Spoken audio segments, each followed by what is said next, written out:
And yeah, just wanted to get started. First game's from Topo Player. He's playing the white side of this. And yeah, let's go through. Um, Interesting. So it looks like a Queen's Pawn game. And Topo Player ends up winning with a good tactic at the end, pinning the knight to the king. So that's, yeah, that wins material. That should be enough for white to win here. And yeah, let's go back and look at it. Hey, good morning, Aphelion. How are you?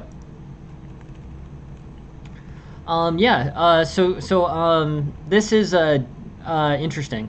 This is, I think, is called the Chigorin variation. But basically, yeah, I'm good. Good. Starting the weekend. Yeah, no, it's good. I Yeah, it's nice to finally have a weekend day. My class just ended yesterday, so I'm like happy to be free from that. But yeah, it's good. But yeah, so this is Topo Player's game. Topo Player basically sent this game over. He plays the Chigorin variation, which is 2 knight c3. So it went okay. One of the things that I do is I play the USCF rated tournaments on chess.com. They're pretty good. I've been doing them for probably 3 years or so. And there's 4 USCF rated tournaments a week at least on chess.com. So if you have like a USCF membership, you can like join their club on chess.com and play USCF rated games. The online rating system's a little bit weird. It's really deflated relative to the USCF rating system. But I ended up getting I think there were 5 games, and but I didn't play the first round. And then, so the 4 games I played, I went 3.5 and 3.5 and a half, 3 wins and 1 draw. But they're good tournaments, I really like the Blitz ones in particular. But it's interesting because it's sort of the same people. It's mostly the same people from week to week, the players range from like probably 1,200 to about 2,250, it's good. It's fun. So yeah, so it went well. 3.5 out of 4, it's not bad. Yeah, there's another one today actually at 2 p.m. Eastern, which I'm probably gonna do. But yeah, that's one of my favorite things about chess.com is they have that USCF rated play. Yeah, no, it was good. I had some interesting games. I had one really tough game out of I think it was the Sicilian. The drawn game was actually really interesting because he got a really good attack. He basically got a really good queenside attack, but I was lucky enough to get a perpetual check at the end. Yeah, no, totally, Aphelion. Did we play in that? I don't. To be completely honest, I don't remember if we played in that USCF tournament, but I like that one. Yeah, so here, 2 knight c3 is interesting. That's cool. Interesting. I don't remember the game. Oh, really? That's cool. No, sorry, I missed that one. I've forgotten that, Aphelion. But yeah, and I played some good games against Kiro last night actually too. He basically we played a number of blitz games while I was doing the USC. I was like between rounds in the USCF tournament, but I was still able to get a few games in against Kiro. They were good. We should probably look one of those over. If I have some open slots for tonight. If anyone wants to send over games, I have 2 open slots. But if those don't get filled, maybe I'll look at my game against Kiro, or one of the games against Kiro from last night, because they were interesting. They were basically good, very good, well played openings, and then the middle games were pretty complicated, but especially the opening theory in the games that I played against Kiri. Yeah, no, sure. I just wanted to make sure that was cool too. But yeah, some interesting games. I would mostly want to focus on the opening theory because I think there's some good stuff there. Hey, what's up, Tarash? How are you? Good morning. Yes, but so anyways, knight c3 is a little bit offbeat against d5.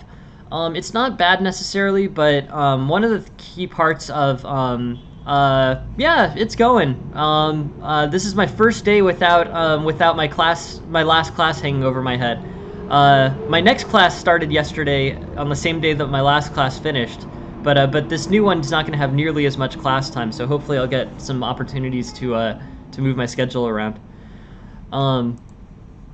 Yeah, so basically here, knight c3 is a move that develops quickly, it comes with the downside that it blocks the c2 pawn. So with knight c3, the standard Queen's Gambit type line c4 challenges the center. Yeah, sure. Let me, you can post it here or wherever, Tarash. Definitely interested in hearing. Yeah, happy to answer any questions.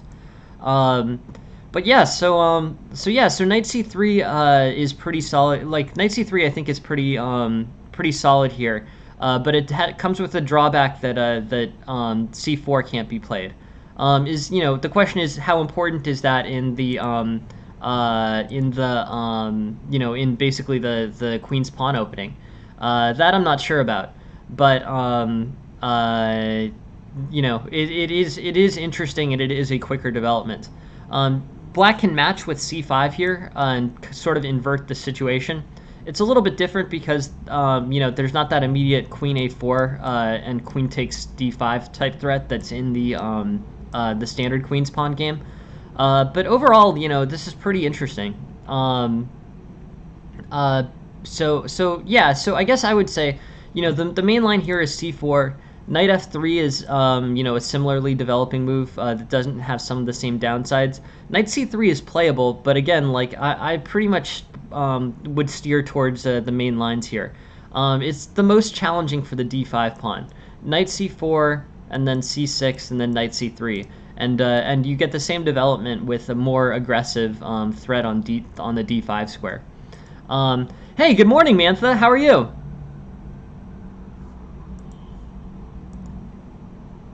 But yeah, so this threat on d5, it's potentially pretty, it's one of the key characteristics of the queen's pawn game. But knight c3, I don't know particularly well. I know it's a hey, thank you very much, Mnick, for the follow. Appreciate it. Good, cool. Sounds good. Sounds good, Agent. I hope you're in ready for some chess. Thank you for joining the stream. But yeah, so knight c3 basically has this advantage of attacking the d5 pawn early, but at the disadvantage of being unable to challenge with the c4 pawn later. Knight c3 probably pairs well with e4. Pawn takes e4, knight takes e4. Cool. Is that? Yeah, that's a good point. I get a lot of spam. Is one of the things that is true about my email. Yes. And I am reachable on that email too, but I don't know. It's I don't check it super well. Or delete a lot of spam.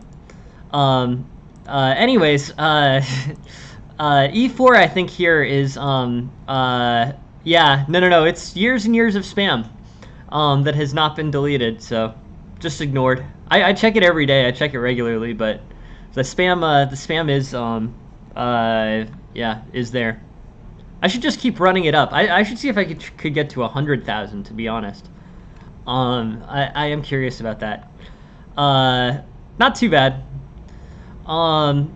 Yeah, but yeah, so anyways, this basically e4 threat can come next. So, if white's not going to challenge with c4, then white should probably challenge with e4 instead. Options here: knight f6, bishop g5, bn d7, knight f3, g6, e3. And it's sort of transposed into a relatively normal queen's pawn game, with the one exception that the c2 pawn doesn't challenge the d5 pawn on c4. That's really the main differentiator between knight c3 and c4 here. Bishop e6 is not in the opening book. That's sort of an inefficient way to defend the e5 pawn or the d5 pawn. Like, this basically restricts the bishop's mobility. I think c6, keeping the bishop file open, is probably the best response. Knight f6 is also fine. I understand the need to want to develop pieces here, but the bishop on e6 doesn't really, the bishop on e6 doesn't really develop the bishop. I mean, it sort of sticks it on e6, and then it's sort of restricted and not particularly strong there. So yeah, knight c3, bishop e6, bishop f4, knight c6. We're in sort of our own type of unusual theory here. Sort of interested here, actually. We had an opportunity to play f5. This was a master game that was played at some point. But the bishop looks awkward on e6. I think bishop e6 is not a playable move.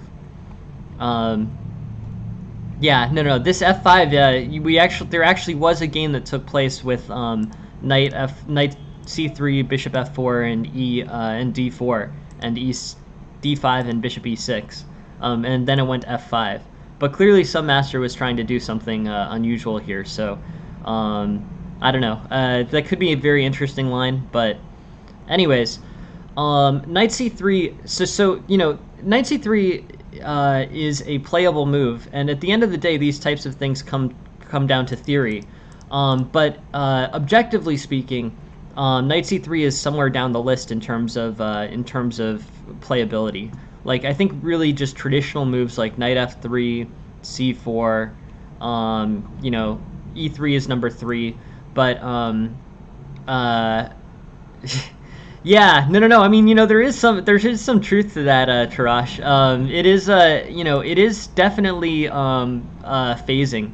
But yeah. Anyways, c4, knight f3. Those are the types of things that I would think that you should be leaning towards playing here. Unless you really know the specific theory for knight c3 well, go with the things that are well explored and objectively better. There's plenty of time to outmaneuver your opponents. It doesn't have to be by accepting an inferior opening line, if you're up to. Yeah, no, for sure. So it's up to you. c4, e6, knight f3, knight f6, and this is sort of just generally how it goes, but your choice is white. Anyways, let's play into the middle game and see sort of what's going on.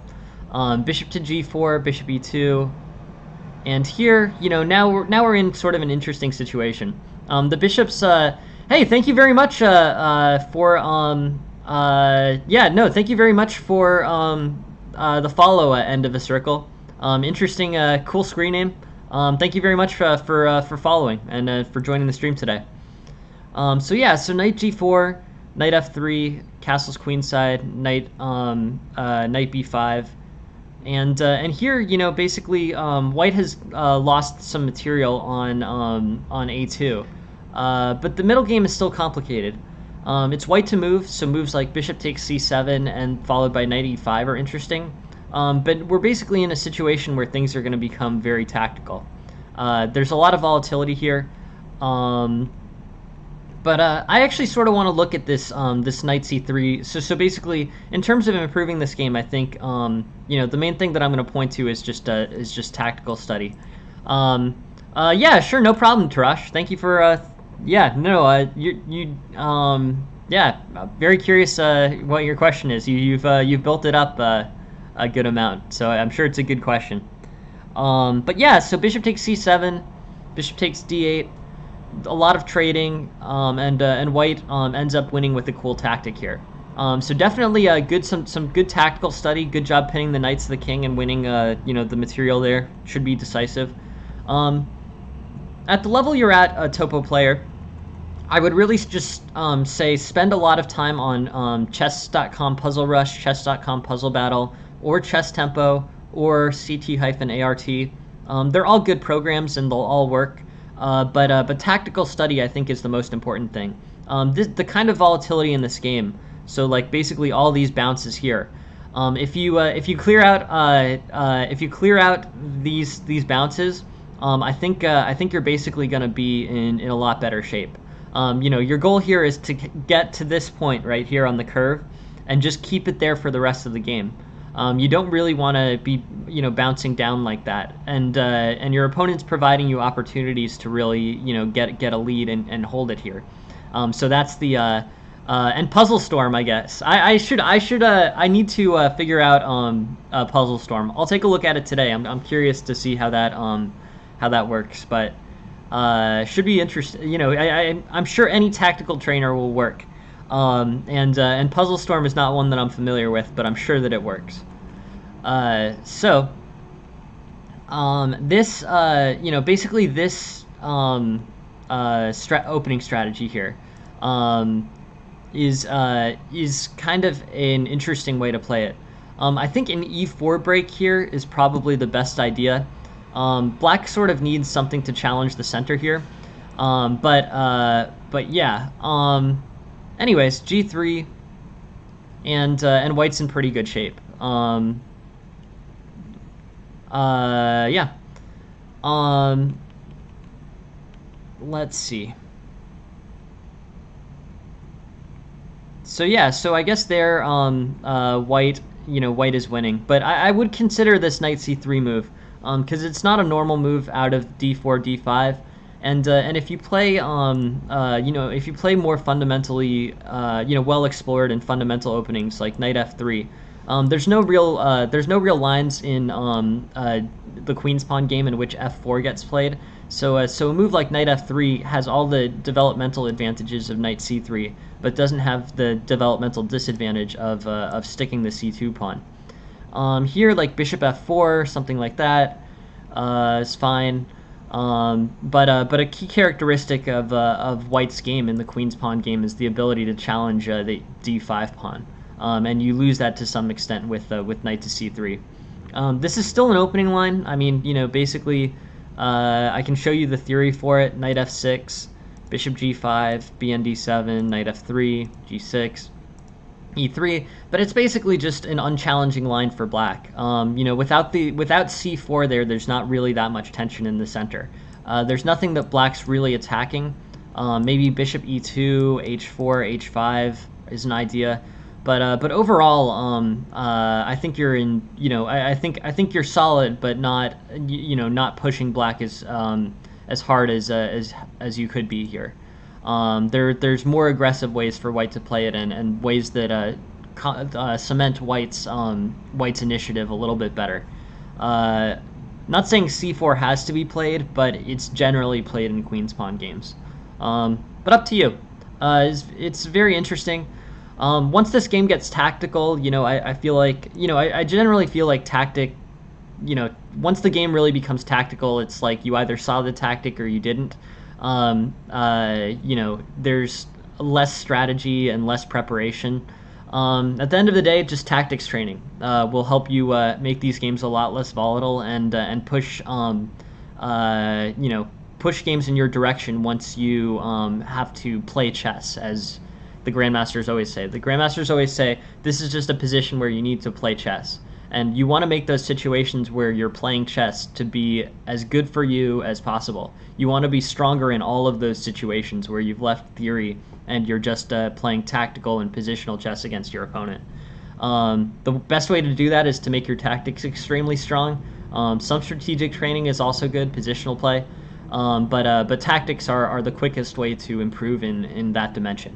So that's where I'm saying you should allocate time, Topo.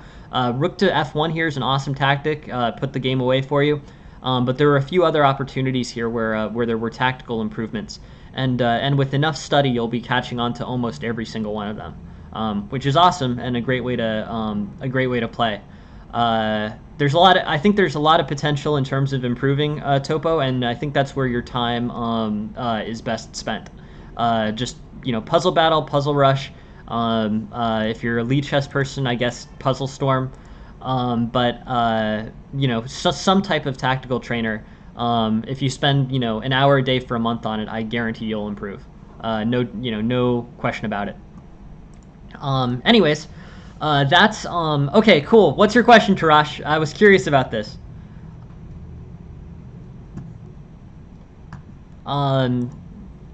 I'll just set up. Aphelion is the sender of the last game, or the next game. Sorry.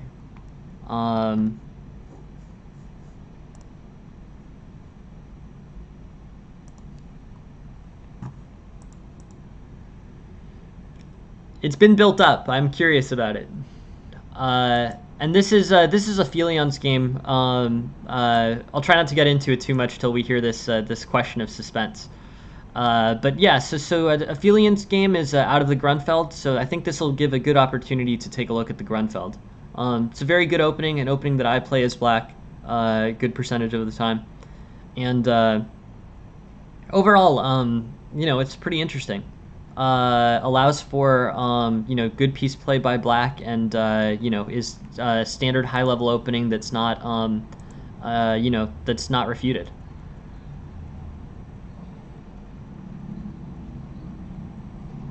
Anyways, let's start taking a look at this game while Tarash is working on his question.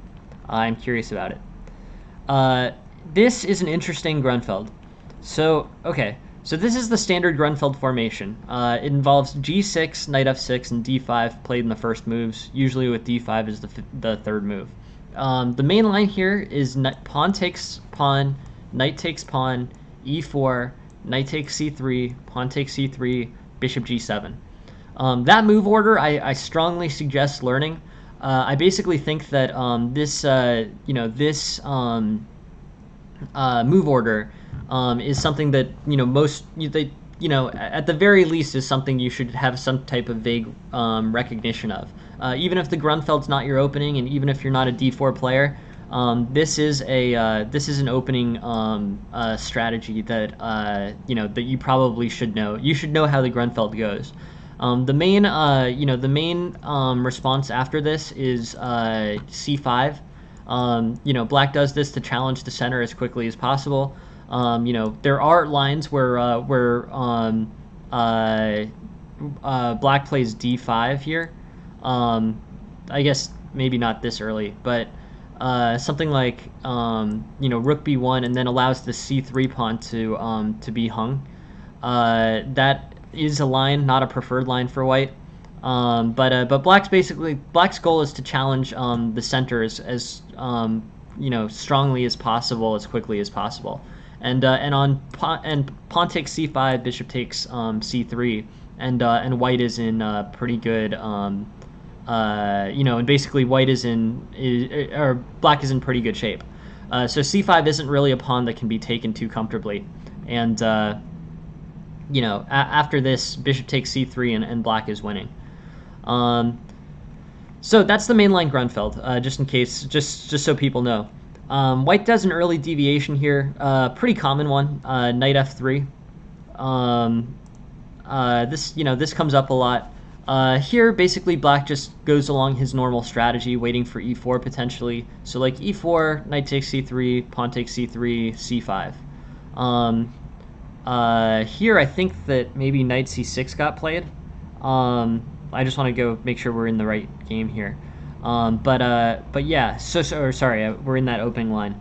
But yeah, knight f3, and then e4, and then the same concept. So if white transposes with knight f3, you do the same general concept. Let's see.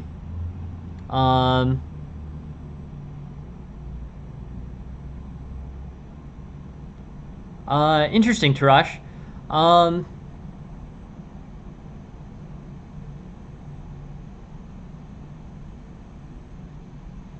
Let's see. Yeah, there are definitely variations where white willingly gives up the rook on a1. That definitely happens. Yeah, no worries, Tarash. No, it's a good question. I guess I would say I would allocate more time to tactics, probably. I think you're an expert, right? I mean, or you're an A player to expert.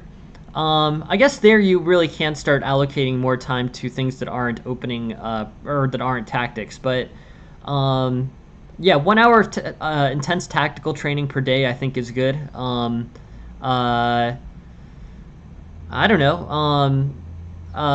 You feel stupid when you play chess. No, I mean, I guess I would say, you can come up with ideas. I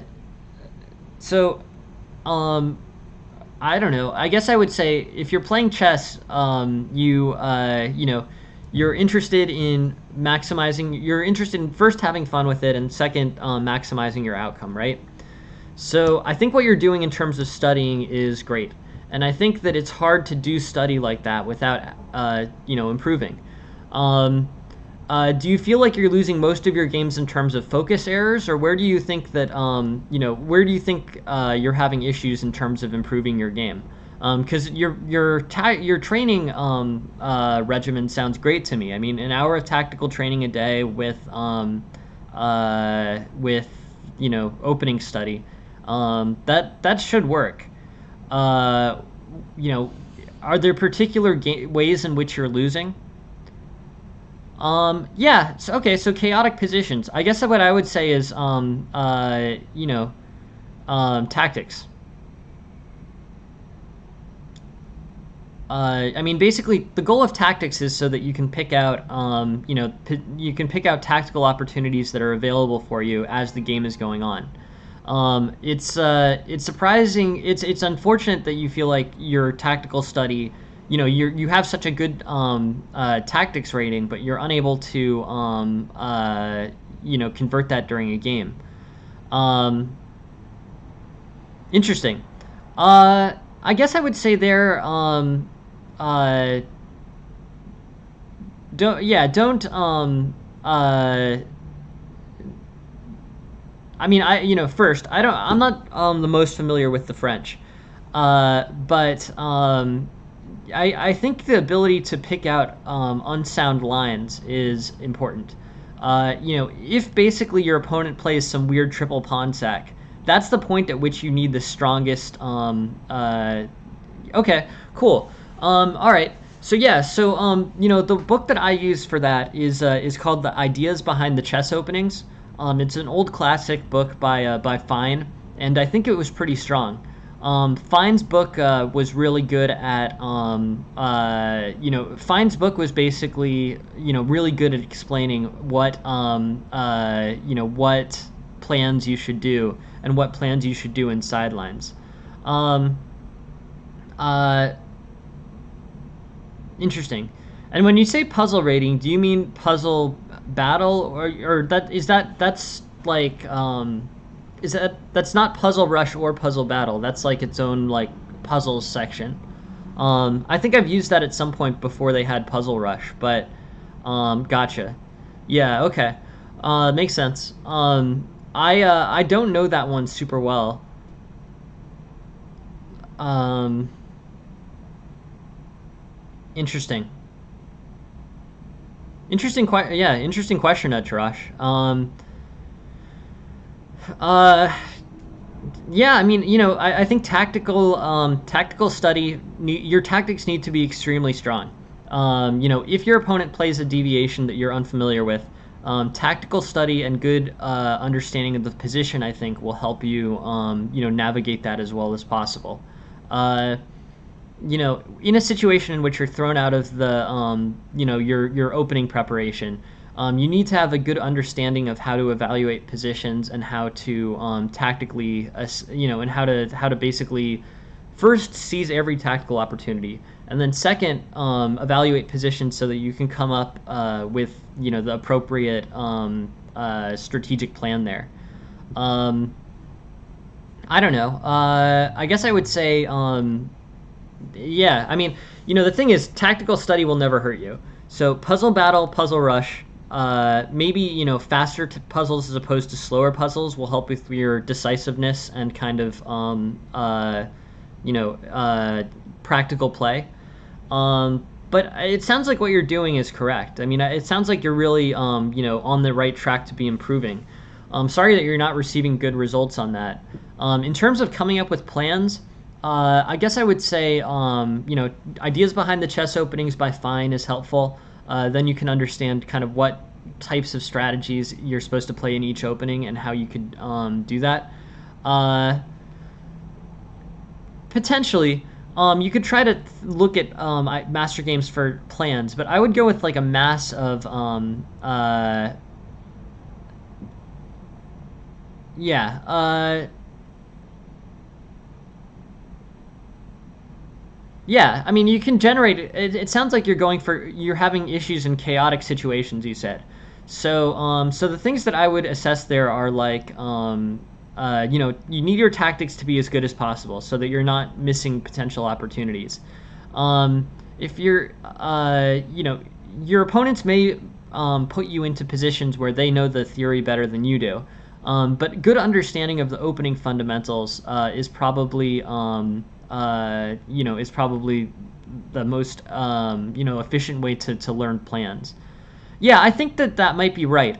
Especially if you feel like you're in a rush or in a rut, Tarash. Welcome, FIFA boy. How are you? If you're in like a rut, then basically go for tactical play. Basically increase your tactical study, and I think that should at least get you a few games. Maybe I'd move towards faster games. I feel like if you play a lot of blitz games, those sort of equilibrate more quickly. If you can play a lot of blitz games, so you can get kind of more quickly to the rating that you should actually be at.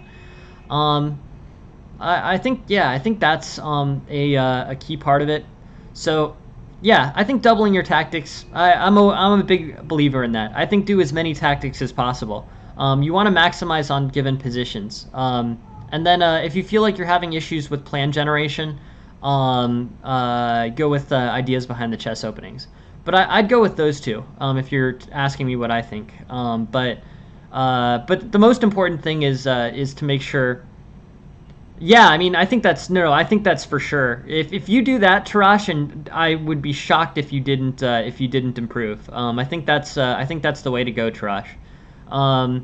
Give that a shot, and then maybe play a few more like speed chess games just to sort of get a feel for where exactly you are. Like play play maybe play 10 5-minute games today. See what your performance rating is, and then do 2 to 3 hours of tactics every day for 4 months, which is great. I can't imagine you doing that many tactics and not having a positive result. Do that many tactics per day, and then do like at the end of that a couple days where you play 10 5-minute games and see what the performance rating is. I'd be very surprised if it didn't go up. Yeah, cool. Yeah, I've played through that a few times. I used to have the chess-based modules for that one, Tarash. I've probably gone through that 2 or 3 times. Those 5-3-3-4 problems by Polgar. That is yeah, that's a great book. I've probably gone through that 2 or 3 times on ChessBase. ChessBase, they just basically line up those puzzles for you, like they go from 1 to 5-3-3-4, and then they test you on it, which is great. It's a good choice. But yeah, thanks Tarash. I would wait more. If you have the time, put more time into to tactics. I don't know that method, but I think that's an effective way to go about it. Okay, back to Aphilion's game. This is a really interesting game. Here, I think basically castles, bishop d3, c5. C5 is really interesting. White has played somewhat of an unchallenging, Grunfeld here. Basically here, I see pawn takes d5 more frequently, but knight takes d5 has been waiting, and c4 has been waiting to play take c5. So c5 is actually a really interesting idea. In terms of the most popular ideas, c6 here is transposes this into a sort of like a Slav type formation. It's a good question, Random. I like the Italian game. I think it's really simple and allows for you to basically play a game that isn't going to be too like basically there's not that many ways Italian game can go horribly wrong. You play knight f3, bishop c4, d3, knight c3, and you have a solid center, and black doesn't really have a tremendous way of attacking you. You will have attacking opportunities on the bishop or on the knight on f6 with the bishop on g5, and the game is actually very playable with relatively simple concepts. I like the Italian game. It can sometimes get very tactically complicated, but that's when you have your tactical training to fall back on. Italian game paired with really good tactical background, I think, is a really good way to do it. Basically, you will generate complicated positions, but they'll be very tactical, and you will have the pattern recognition skills required to win out of it. Open games like that are very simple, good beginner games, easy to play, and they don't lead to too many traps. I mean, as a Italian game player, what are the traps that you can run into? Like the Elephant Gambit potentially. I mean, the number is relatively low. It's just a very, very solid, comfortable opening to play as white. D4 has some unusual traps in it. Requires basically a solid understanding of positional play. Against D4, I suggest maybe the Grunfeld, but the Slav, like D4, D5, C4, C6, is a good D4, D5, C4, C6 I think is pretty solid. That plays out pretty well. Other ideas are like potentially the Dutch. But yeah, no, totally trash. My answer is going to be really frequently do more tactics. But do more tactics until you're an expert or master. Is going to be almost universally my response to most training questions. But I can do what I can to also to look at the strategic concepts and the openings here. It also does depend on what type of player you are. But the combo of super strong tactical training and an open game like the Italian game works pretty well, and should be something that you can do as a 1300 rated player. But it's a really good question, Amit. That's just my opinion. I'm sure other people will have different approaches, but. Yeah, I didn't know what that woodpecker method was, Tarash, but I like that. The main point is yeah, no, totally, Agent. Thank you very much for asking. So the main Grunfeld is this. It's D4, Knight F6, C4, G6, Knight C3, D5, Pawn takes pawn. So this game deviated. Knight F3 is a sideline. Pawn takes pawn, Knight takes pawn, E4, Knight takes C3, Pawn takes C3, Bishop G7. This is no. Feel free to ask questions. I'm super happy to answer any questions and can definitely give my best answer. But a lot of these things end up being matters of taste. So Bishop G7, and basically you're focused towards you're focused towards the A1 rook, and then continuing onward, Knight F3, C5 is also a key move for black. This is how you do this. Yeah, no, the Grunfeld is pretty common.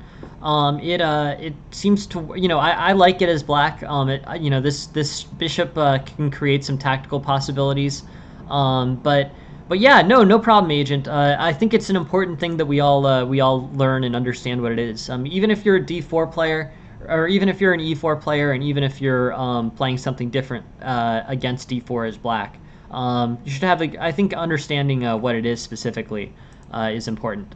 Grunfeld is a good opening. I mean, it's a good way to challenge. It's a good way to open up the position a bit as black against white's D4. D4 can lead to a lot of kind of closed positions, and if you prefer open positions, it definitely pushes the game in that direction. But here there's a sideline. There are multiple sidelines. Usually sidelines are on the third move and not the fourth move, but this is a sideline too. Black should just sort of go about his normal play. The one sideline of significance is queen to b3. It's called the Russian variation. Here it's pawn takes c4, queen takes c4, and then castles. This is called the Russian variation. It's usually knight f3 and queen b3 played in the Grunfeld. Um, uh, yeah. I think everything is good. It's one of these things. I guess I'm sort of a cynic, but I guess what I feel like most coaches do is they don't tell you to do tactics as much as you should, because I think tactics are the most efficient way that someone gets to expert. I'm again very cynical about these types of things, but I feel like if a coach doesn't tell you to do tactical training, and just basically keeps giving you lessons for a longer and longer period of time, they're not really helpfully increasing your development. At the end of the day, tactics training is not something that the coaches can teach. It's something that you have to do on your own. And there's not really much reason to give someone something that you can't teach them. But yeah, I would say like you're sort of you're on your own when it comes to tactics training. But at the same time, doing that homework is the most efficient way that you can improve and move forward with your game, up until a very high level. I have a classic book here which is called Rapid Chess Improvement.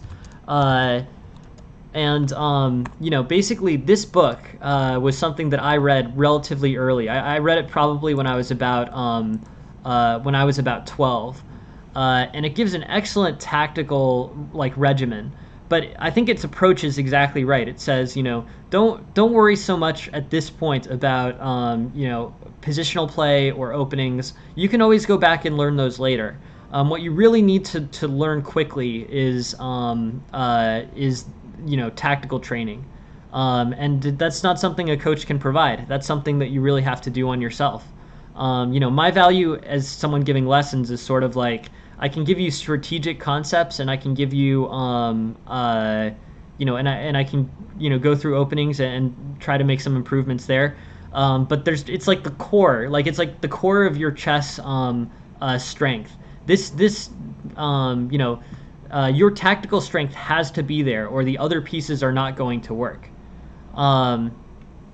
It's up to you. I like faster tactics trainers like chess.com Puzzle Battle, chess.com Puzzle Rush. Those are the ones that I use the most frequently myself, but they all work. It depends on what time control you're training for. If you're training for game in 60 or less, then I would say sure, do lots of chess.com Rapid, Puzzle Battle, Puzzle Rush. But if you're training for like game in 3 hours or some variant of that, then doing chess.com puzzles from the beginning to the end is helpful, and just calculating all the way through.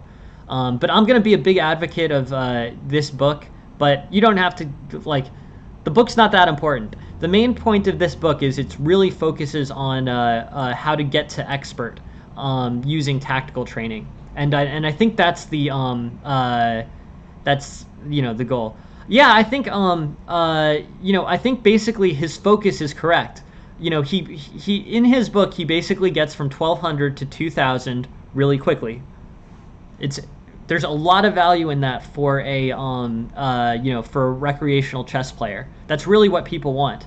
To get to 2000. Then you have to go back and learn, some of the more theoretical things that you have skipped over in your improvement. That's where you get from 2000 to 2300. I think that's right. But I think that this way is actually a more effective way to get to 2000. I think USCF. I don't know. Some type of. I think USCF. But it's something like that. It's the perfect book to do exactly that improvement. If you don't have, and to do that improvement quickly, it's very effective. And it's basically just telling you what I'm telling you, which is just if you spend enough time on tactical study, you will catch all the opportunities in games. A lot of people are focused on theory. You can go back and learn theory later. I wouldn't say all your opening training, but I definitely think, adding as much tactical training as possible will never hurt you. Doing as many tactics as you can is never going to make your game worse. So, if you, ideally you would be a bit more balanced, but I'm definitely in favor of the strategy. Do as many tactics as you can, become very tactically strong. Because I can just tell you, knowing masters, all the masters have done it, and I think ideally people would be pretty transparent about it. Yeah, I think that will be very helpful to Rush. You've shown me enough games where you get great theoretical concepts out, and really cool openings, and you've sent a number of games where you've had very cool openings. But I think if you're able to catch up on the tactical side of things, you won't run into situations in which you're playing an opening and the situation falls apart in the middle game. I think that's way too common. Yeah, no. I really think that's where you will get the best returns. This big improvement, 1200 to 2000, is doable almost entirely with tactical study. And it's just something that I can't coach. I think you just have to be self-motivated and do it. But I think that if you do, you will get very good returns, reasonably quickly out of it.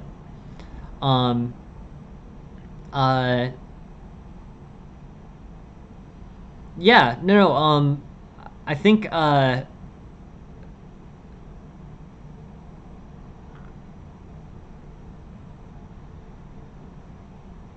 no, I think if you can get,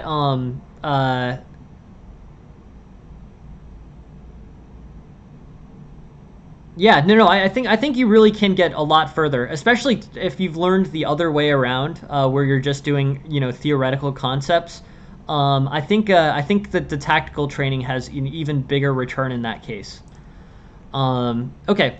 Anyways, this is this is an interesting opening. An early c5 out of the Grunfeld.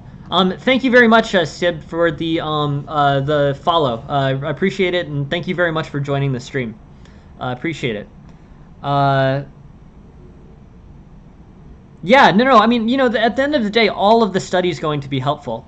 Either the pawn structures become very important, but the most immediate thing that you can fix is your tactical strength. There's no shortcuts. You just need to put in the time, but it'll really help your game when it does. Anyways, let's take a look at this. I've gotten a bit distracted from this game. This is Aphilion's game. Aphelion plays the Grunfeld with a really early c5. That's an interesting way to play it. I like the move. I'm thinking about moving to d4, d5, c4, c5 myself, but I don't know this particularly well in the Grunfeld. In the Grunfeld, I play c6, which is the main line, and do things like play my bishop to g4, play my knight to d7, and then play my queen to b6 after white plays queen to b3. That seems to work fairly well. But c5 has some interesting tactical concepts that I think it's worth looking at here. So yeah, c6. I mean, c6 is somewhat unchallenging. I completely agree. C6 goes for solid over challenging to white center. You're right about that. But on the other hand, it is solid. So if you look at this, it's probably a 90% play. But that doesn't mean that it's right, and that doesn't mean you should play something just because it's a 90% play. But c5 does challenge the center instantly. So it's fine. It's interesting. I just, to be honest, I don't know it as well. Castle's here. C takes d4. E takes d4. Knight c6. Okay, this is pretty healthy development for white. Yes. That in this case, that is that's the black Grunfeld that I know is this more kind of conservative one with c6. But here we've got h3, knight b4. Interesting. Basically, both sides have pretty good centers. White's a little bit better in the center. but black has this very strong bishop on g7 that's going to be useful in a lot of different plans. Here, this is sort of tricky. Let's see. I mean, how does black advance the situation? Knight b4, threatening to trade off white's good squared bishop for the knight on c6. Makes sense. Followed by d takes c4, bishop takes c4, and then knight d5, basically moving the b knight back to d5 to get this strong outpost for it. That makes sense. I understand this plan. And also bishop f5 could potentially become available for the light squared black bishop. Anyways, let's keep looking at this. Bishop g7, e3, castles, bishop d3, c5. c5 is really interesting. I mean, c5 is actually much better for black's queenside knight development. That is definitely true. Basically, this queenside knight is the most important thing, or is the most important benefit, I think, of that c5 over c6 move. It's a much more natural square for the knight, especially if this center is cleared out, as opposed to d7. Interesting. I mean, c5 has its own interesting characteristics, one of them being the ability to develop the knight to c6. Castles, c takes d4, e takes d4, knight c6. And yeah, we're in that position before where black has the better bishop, but white has a slightly better center. Let's go back to the game. Here, after c5, pawn takes c5, knight c6. Good development for the knight. It makes a lot of sense. Llama, thank you very much for the follow. Appreciate it. Thank you very much for joining the stream. So yeah, so knight c6, d takes c4 also works. So like d takes c4, bishop takes c4, queen takes d1, king takes, threatening this pawn. This pawn is difficult for white to defend. If white plays b4, then the knight can play to g4 and double threaten both this knight on c3 with, I mean, basically this knight on c3 is a huge problem. Knight on c3 and this a1 is vulnerable. Also, this f2 square is vulnerable. So yeah, that's interesting. Yes, you can usually recover the c pawn. I would not recover. Yeah, don't worry about the c5 pawn. Another thing about the c5 pawn is that yeah, no, it really is. It's a good skewer in that particular situation. So there's tactical reasons why it's important. My reasoning behind that, Aphelion, I think that's a good point. Really, don't worry about the c pawn. But the reason why I think not worrying about the c pawn is valuable is because you have the bishop controlling that long diagonal. So disrupting this structure, this e3 d4 structure here in the Grunfeld, strengthens your bishop on g7. If at any point that d4 pawn, looking at the position now, this bishop g7 is facing this pawn on d4, and that's and that's a big blockage in the strength of this bishop on g7.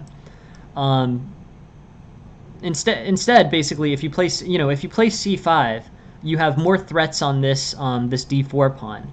And if the d4 pawn decides to take the c pawn, then this bishop becomes very strong, controlling the long diagonal. So for multiple reasons, the c pawn you don't have to worry about very much in the Grunfeld. The first thing is if the c pawn gets taken by the d4 pawn, your bishop gets this long diagonal in such a way that you're basically getting enough compensation for the missing pawn with the bishop alone. So that's a big piece of this. The next thing about c5, the next thing that's about c5 is that it's relatively easy for black to get it back, either with bnd7, in which case b4 gives that black that huge diagonal and that pin and threats on that diagonal. So bnd7 here will really effectively threaten the c pawn. So yeah, so don't worry about the c pawn. I think you're completely right about that, Aphelion. But the reason behind that is the strength. Taking the c pawn strengthens the bishop on g7, and also it's pretty hard for white to actually hold on to the c5 pawn afterwards, without doing some very unnatural moves. So c pawn gets taken. I wouldn't worry about it. Here it's a tough decision. It's post castling now. So knight c6 is good. I think that's a good development. The engine is basically pushing for xc4, in which case you're going to play queen takes d1 on the next move. That's interesting.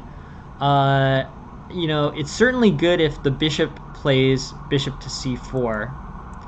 This trades off well for black. So I guess I would say, yeah, if black plays c5, then you can take c4.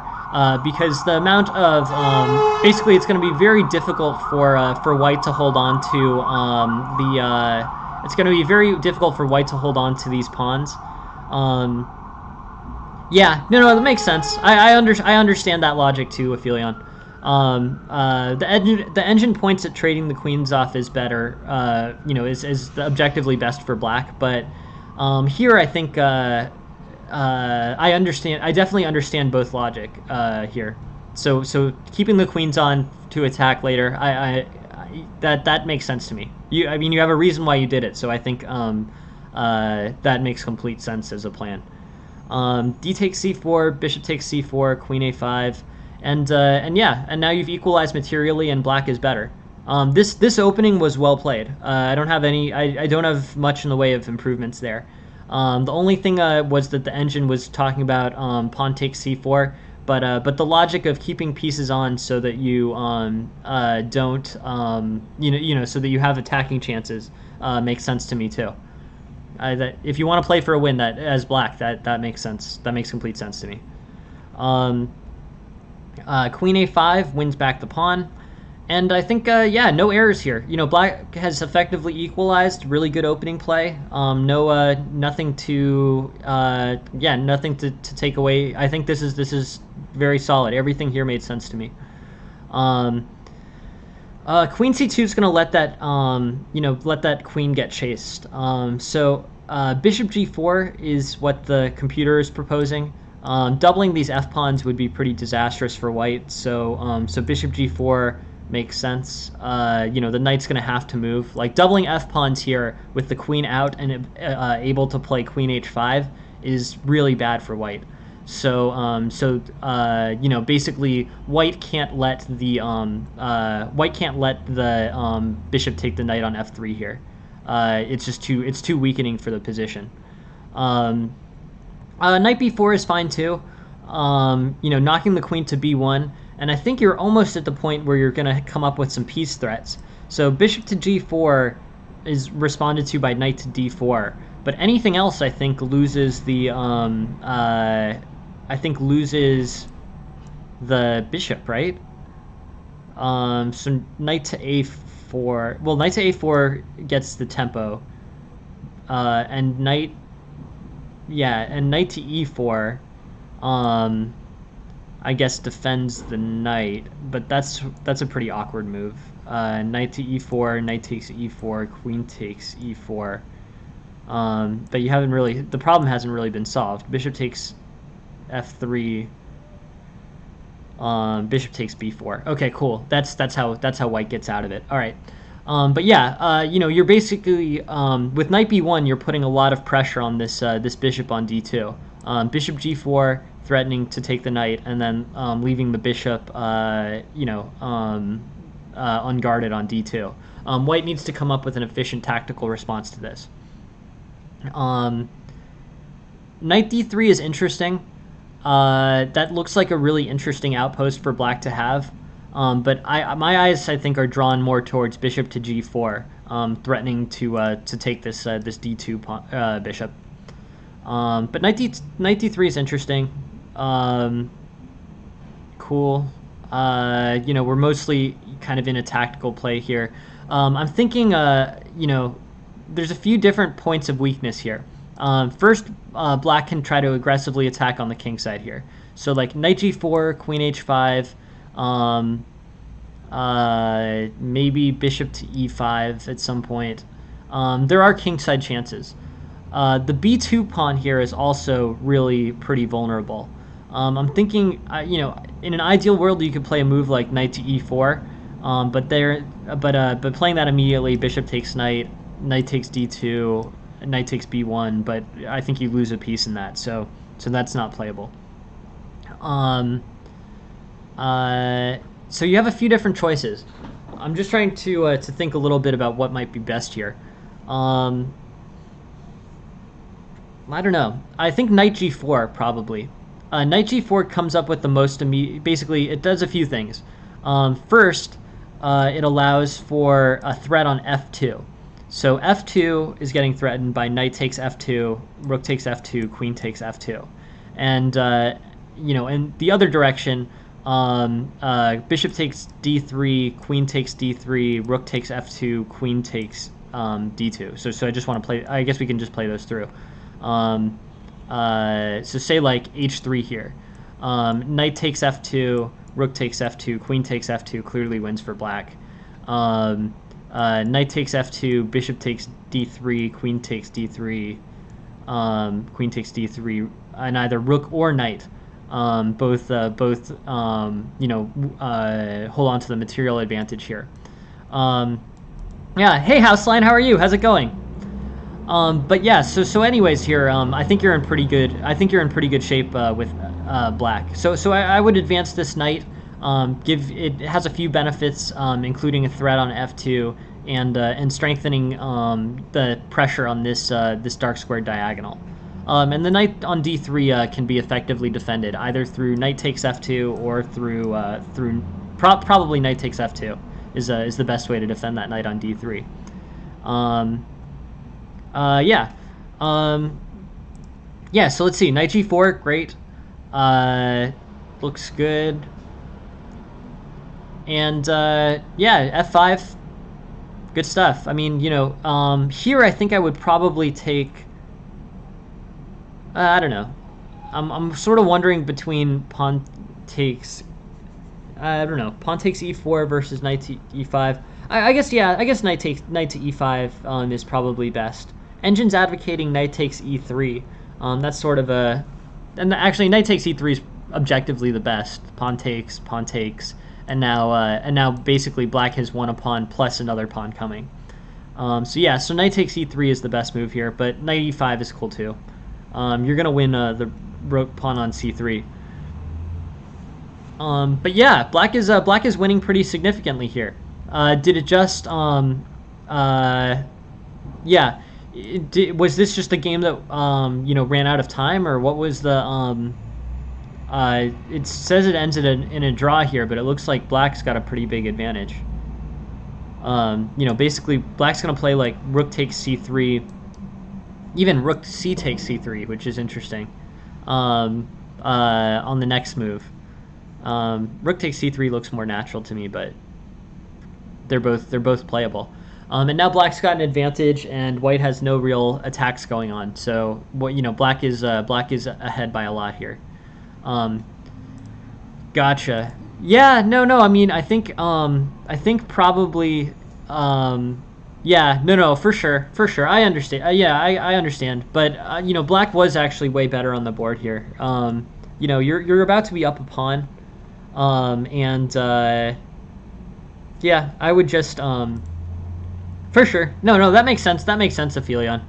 You played a good game. But that's an interesting solution. I guess I would say h6 here probably, but you're about to win material, and given that you're about to be winning, it's a tough situation. I mean, managing time pressure, and it sounds like there were some like tournament related situational things. But you can win this game. This game should be winnable under reasonably normal circumstances. This pawn's not gonna this pawn's gonna fall. You're gonna have your rooks are significantly better. Like, look how much into the position the rooks are relative to the white pawn. Yeah, no, I get. I mean, definitely makes sense. These things can definitely happen. But if you have, um, like I wouldn't want to play indefinitely with on time delay in this position. But depending on how much time you had, um, that was basically this is a game that you've won on the board. There's not really many even things to take away from it, to be honest. I mean, it was a pretty well played game. In terms of strategy here, the one thing I probably would have changed here was the threats on D2. Here, I think Bishop G4 is pretty clearly like Bishop G4 is a very pressuring move on the bishop on D2. The knight goes to D4, and you play like E5, but the defense on D2 is really not that good. So yeah, no, I think that's a tactical improvement here.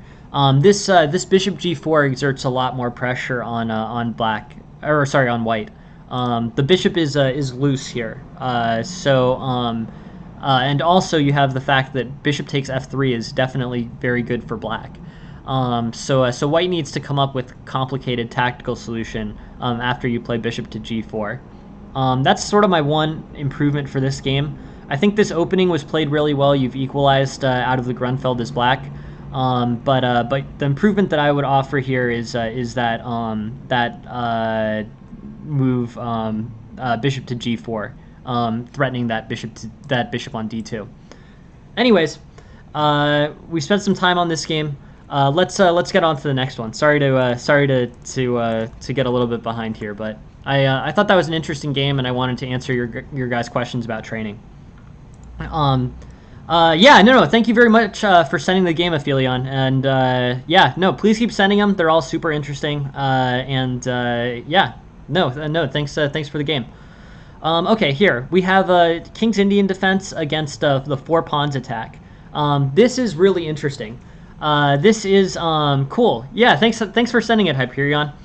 Super interesting situation.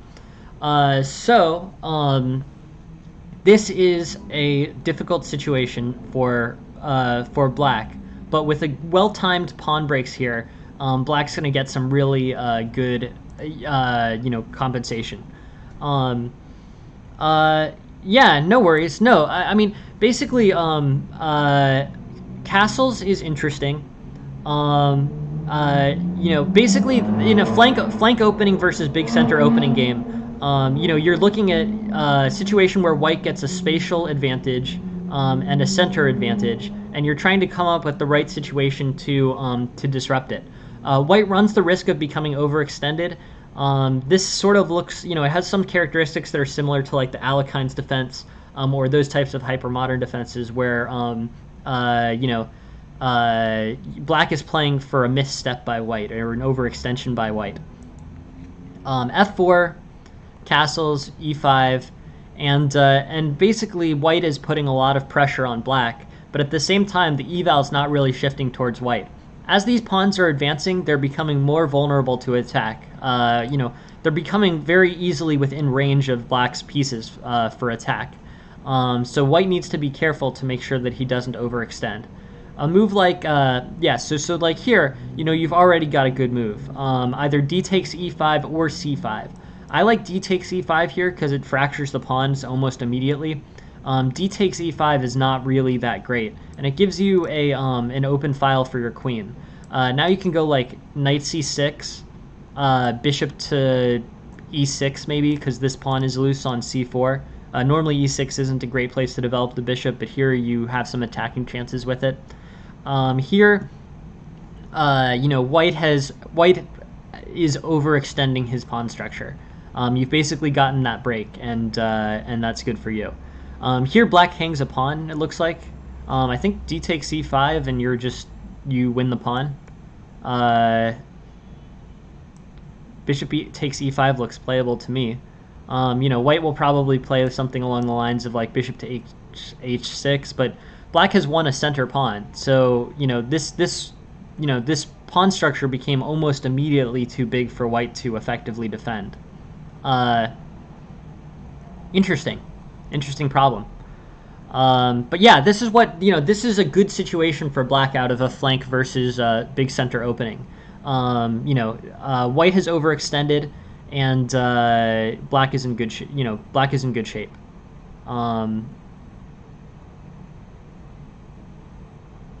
Knight takes, rook takes, and here, basically, I don't know. It looks like it's about, the engine is saying equality. White has attacking initiative, but black has better pieces. So if black can trade off a piece here, black's going to be in way better shape. But that's easier said than done. Like, black needs a tactical maneuver to basically get pieces off the board here. H5 is not a good move, but yeah. Yeah, no, this game, unfortunately, I think you've got a good position. I'll show you. Basically here you've done a good job. You've won an exchange, and you're and you're up material. You will need to defend against an aggressive black attack. So knight takes here, rook takes. Interesting. G4 was better there. But okay, so this was kind of rough. I'm wondering if there's any way to steer away from this, but either way, it looks like black's king side is going to get opened here. I wonder if there is a way to sort of steer around this. Maybe.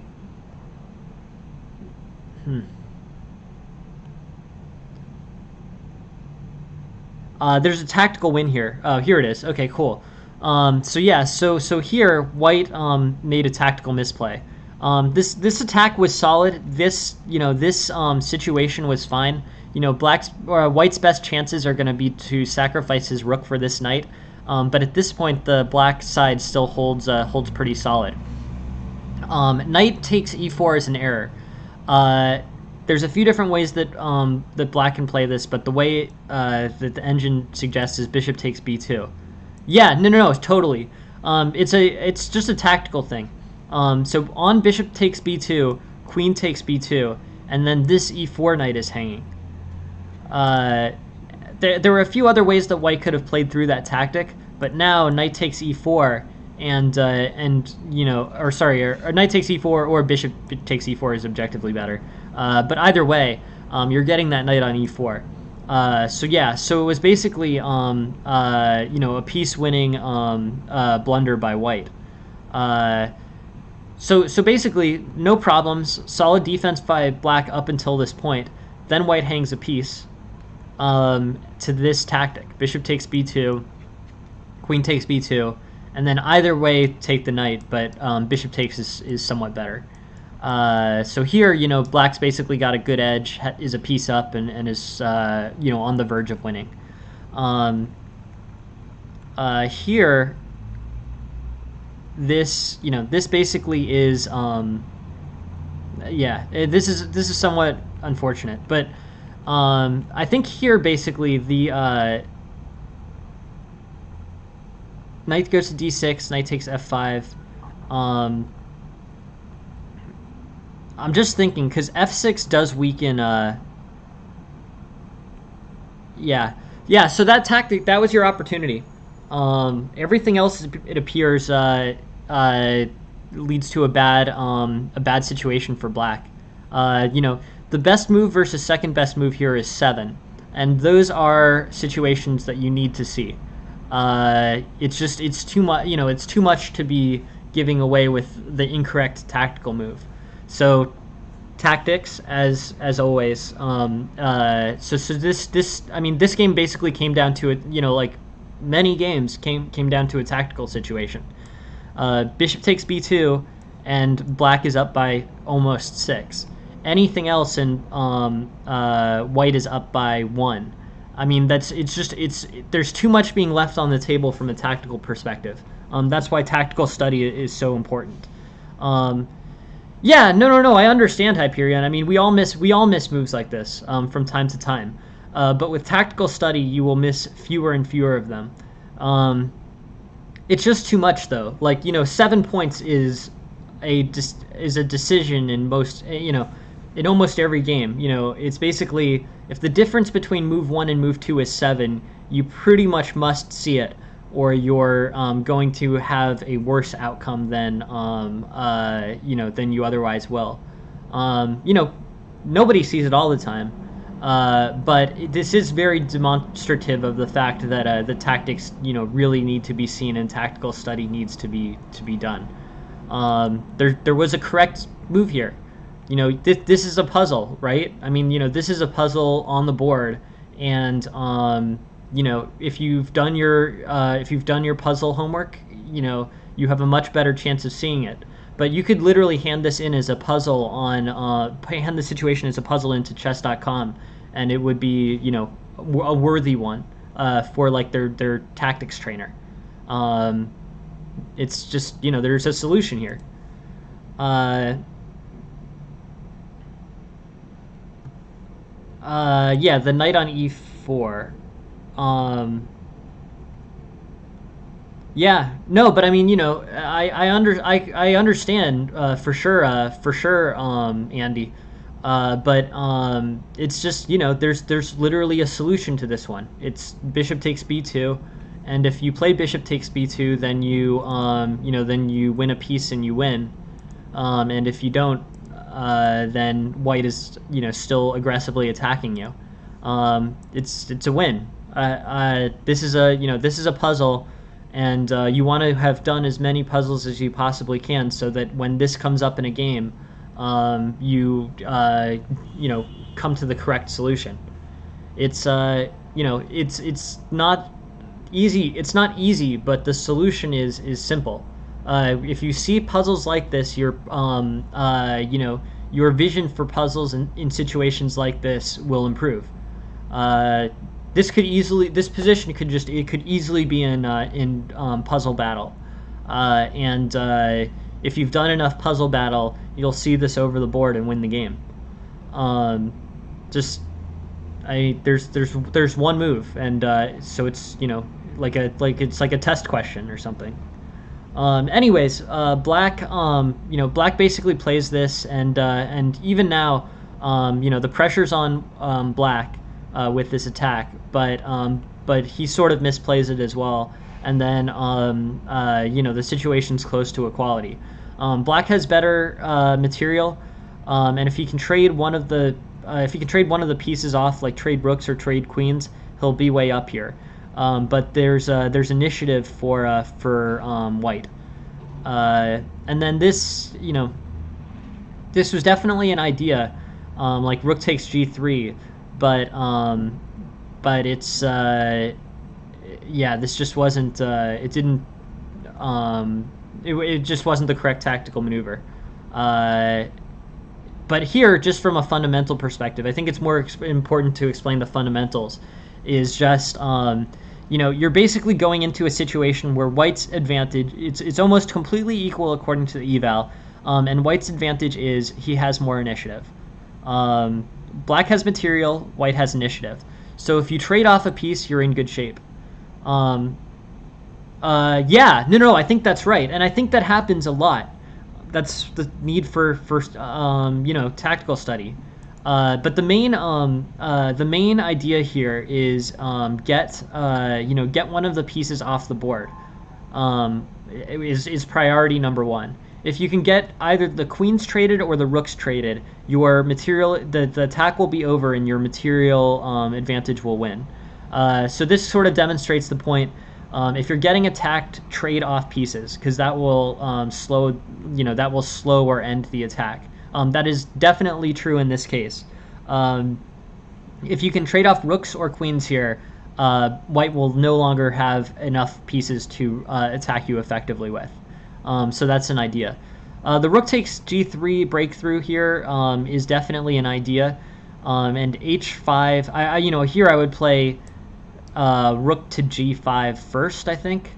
Rook to g5, then h5, then h4. I think that's the correct execution. But yeah, I mean, but in this situation, conceptually, trading off pieces will end the attack and win for black. So, yeah, this tactic unfortunately did not work out. There was actually a mate here, which is sort of impressive. Let's just play it out to the end. King e2, rook g2, king d3, and here basically, you know, black was in good shape and about to win. So yeah, tactical vision. You had a mate in 8. No, you had a mate in 8 here. Queen g1 was the maneuver. So pawn took, which was an error. Queen takes, king f1, and then you have a mate in 8 that you play queen g1, and then basically control both the first and second ranks with your queen and rook, and have a mate here. So again, a tactical puzzle, right? Like this is a mate in 6, or I mean here, pawn takes, queen takes, and this is a mate in 8 for black. With tactics training, you will see this. There's a fundamental tactical concept, I think, just queen to g1 and rook to g2, which controls the first and second ranks and just sort of displaces the king. Like, even if you don't see the tactic all the way through, that general concept should demonstrate that that's the way to win. If you can get the king to the third rank, your chances of winning with that attack are very high. So that's, you know, this is just tactical vision. But basically two puzzles here. You have this position and it's mate in 8. A puzzle exists that's very similar to this, and if you've done that puzzle, your chances of seeing this in an over-the-board situation are much higher. That's just the case in this situation. So yeah, so black had a number of chances here, and with tactical study, which is something that anyone can do and anyone can improve significantly with. Black would have won this game at 2 different points.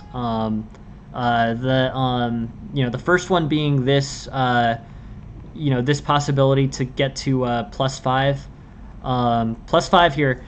Yeah, no, for sure. No, it's, I mean, no, you played a good game. You had many opportunities. And if you do your tactics 6 months from now, you will convert on these opportunities. The first of this opportunity put you ahead by 6 points. That should be a decisive win. Bishop takes b2 is the correct move in this tactical puzzle. Puts you ahead by 6, and you'll win. The second one, you have a mate in 8 here. The eval gives mate in 8. If you can see the mate in 8, you win. 6 months from now, if you do sufficient tactical study, you could be in the exact situation in this game and win twice. I mean, it's really pretty straightforward. Like, this is just another tactical. This could easily be a tactical puzzle. And if you've done the tactical puzzle that corresponds to this type of position, you will see that solution and you will win this game. It's not simple, but that is the case. And unfortunately it's not something that I can help much with. These types of tactical studies you have to do on your own. You have to do that homework and put in the time there. But it would have won this game for you in 2 different situations, and I guarantee it's something that you can do and do correctly. Like, 6 months from now, this will be if you follow a good tactical training regimen, this will be a win for you. I mean, I guess my first thing is you can see that it's the solution with queen g1 and then rook g2, and it knocks the king up to the 3rd rank, and that's probably a win. But you will be able to even calculate it into the end of the tactical solution. The mate in 8 was on the board, but it did not get converted at this time, but it will get converted by you at some point in the future. That's my take on that game. Otherwise, well played. I mean, it's a really interesting game, and just two tactical things. Yeah, no. I think you had it. I mean, it's just you haven't done the puzzle that looks like that yet. if you do the puzzle that looks like that 3 times, you'll have that position burned into your brain, and you'll get it right in both of those situations. It's it's not overnight, but you will see a puzzle that looks like that, and your brain will recognize it the next time. Okay, cool. One Diverto, his game is next, and let's take a look.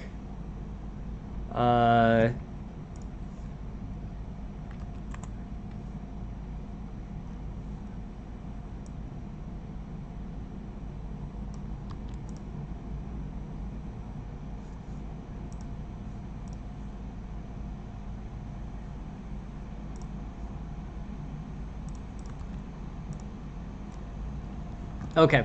One Diverto is playing this game as black, so let's take it from his perspective. Yeah, no, thanks, guys. No, thank you very much for sending the game, One Diverto. Please keep sending them. No, I really appreciate it, and thank you very much for joining the stream and for contributing to it. Yeah, it's super great to have games from everybody, and yeah, no, thanks, Hyperion.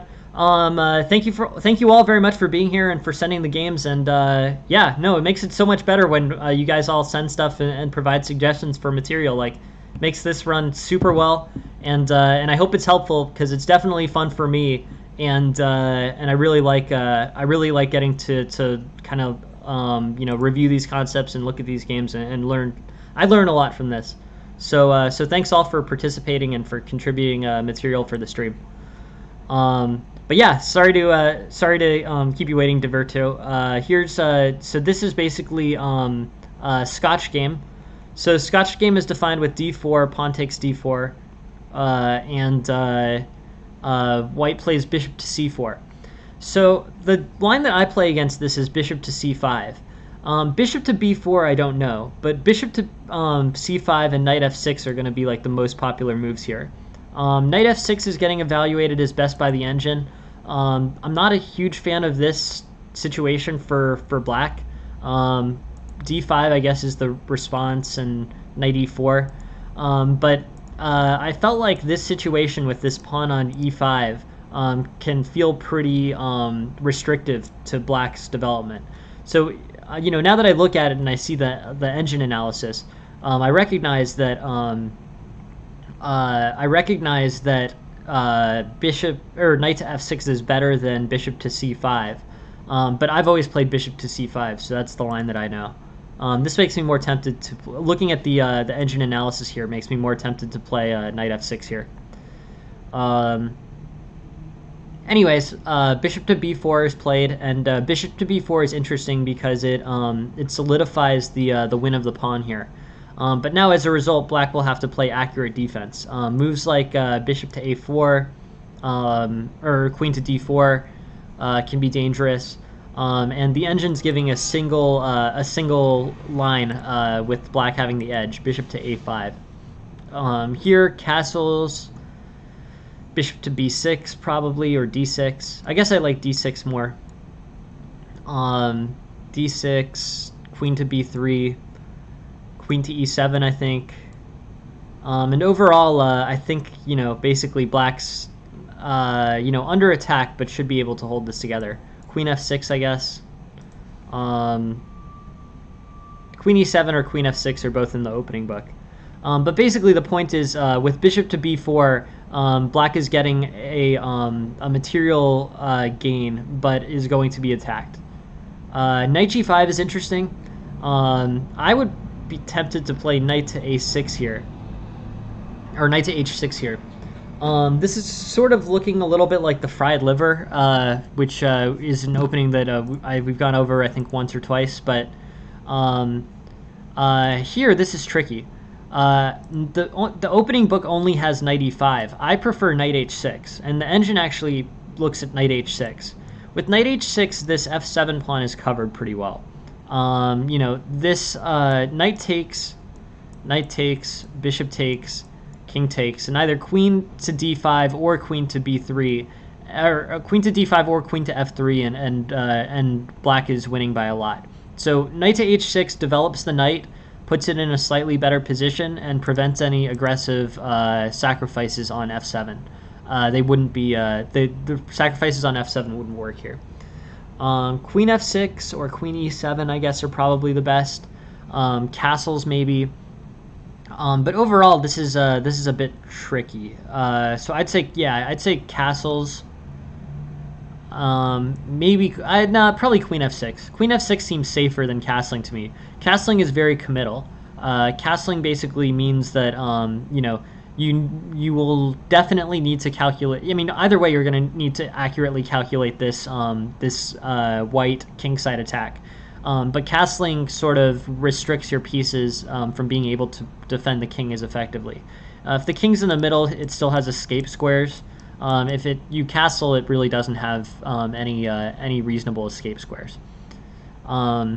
But those are the options. You need more defensive force on f7, either by castling with the rook or by the queen, moving the queen. No,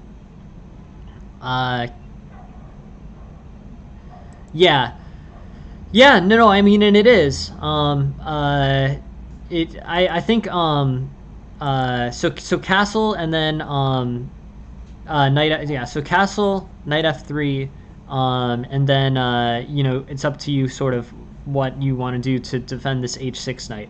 I'd probably play queen f6 here.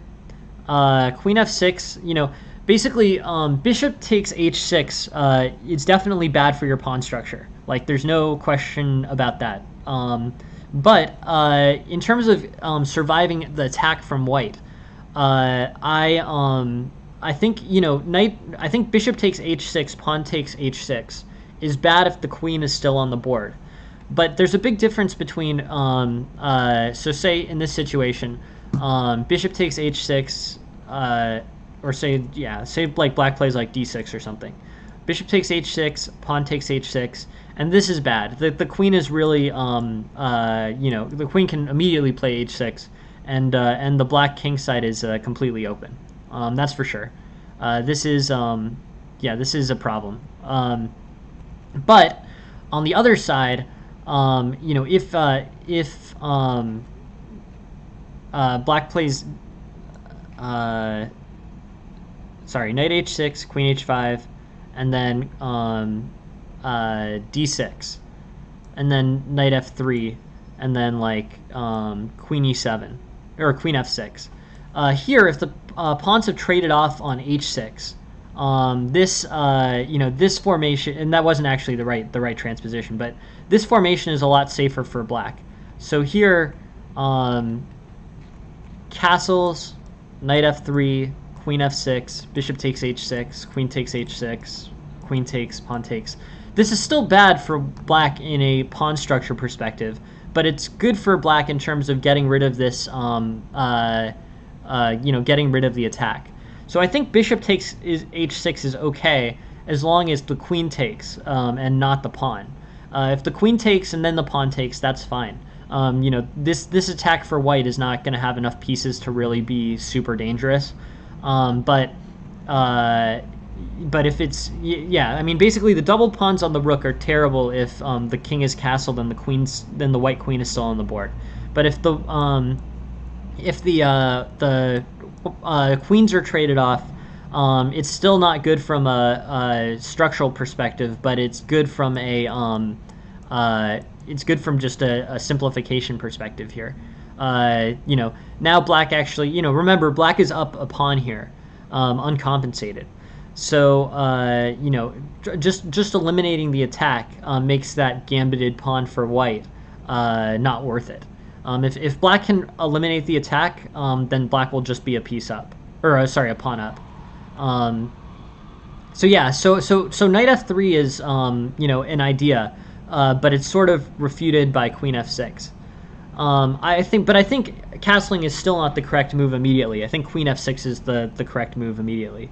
Castles, d6, queen f3, queen takes, knight takes, bishop g4, and here c6. This is just fine for black. This game is fine for black. In order to get this quick kingside attack, white sacrificed a pawn, and if the queens get traded off correctly, and the attacks basically ends, and black is fine and up material. From here, this should be a pretty, I don't know if it's an easy win, but this is definitely good for black and getting closer and closer to winning. Um,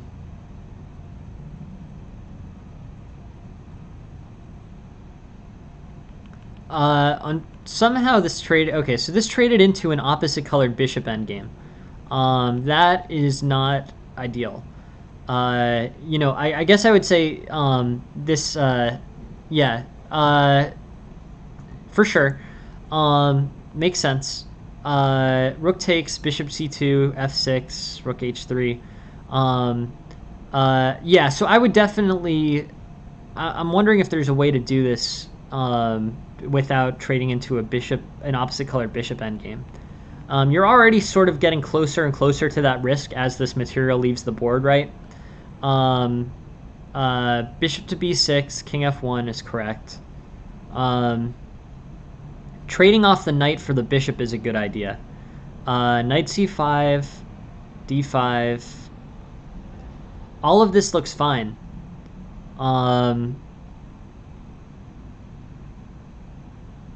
Yeah, the engine sees knight b3 and realizes that we're going into an opposite colored bishop endgame, and it becomes much closer to equality.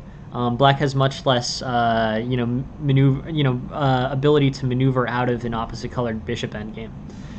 Here, I don't know. I guess I would just say avoid trades in general here. You're up a piece, but yeah, let's look at f6.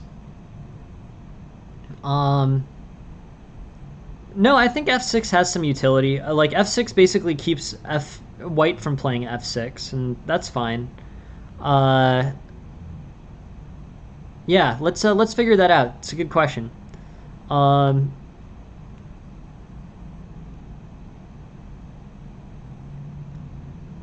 This position is not. I mean, this is a tough position for black, actually.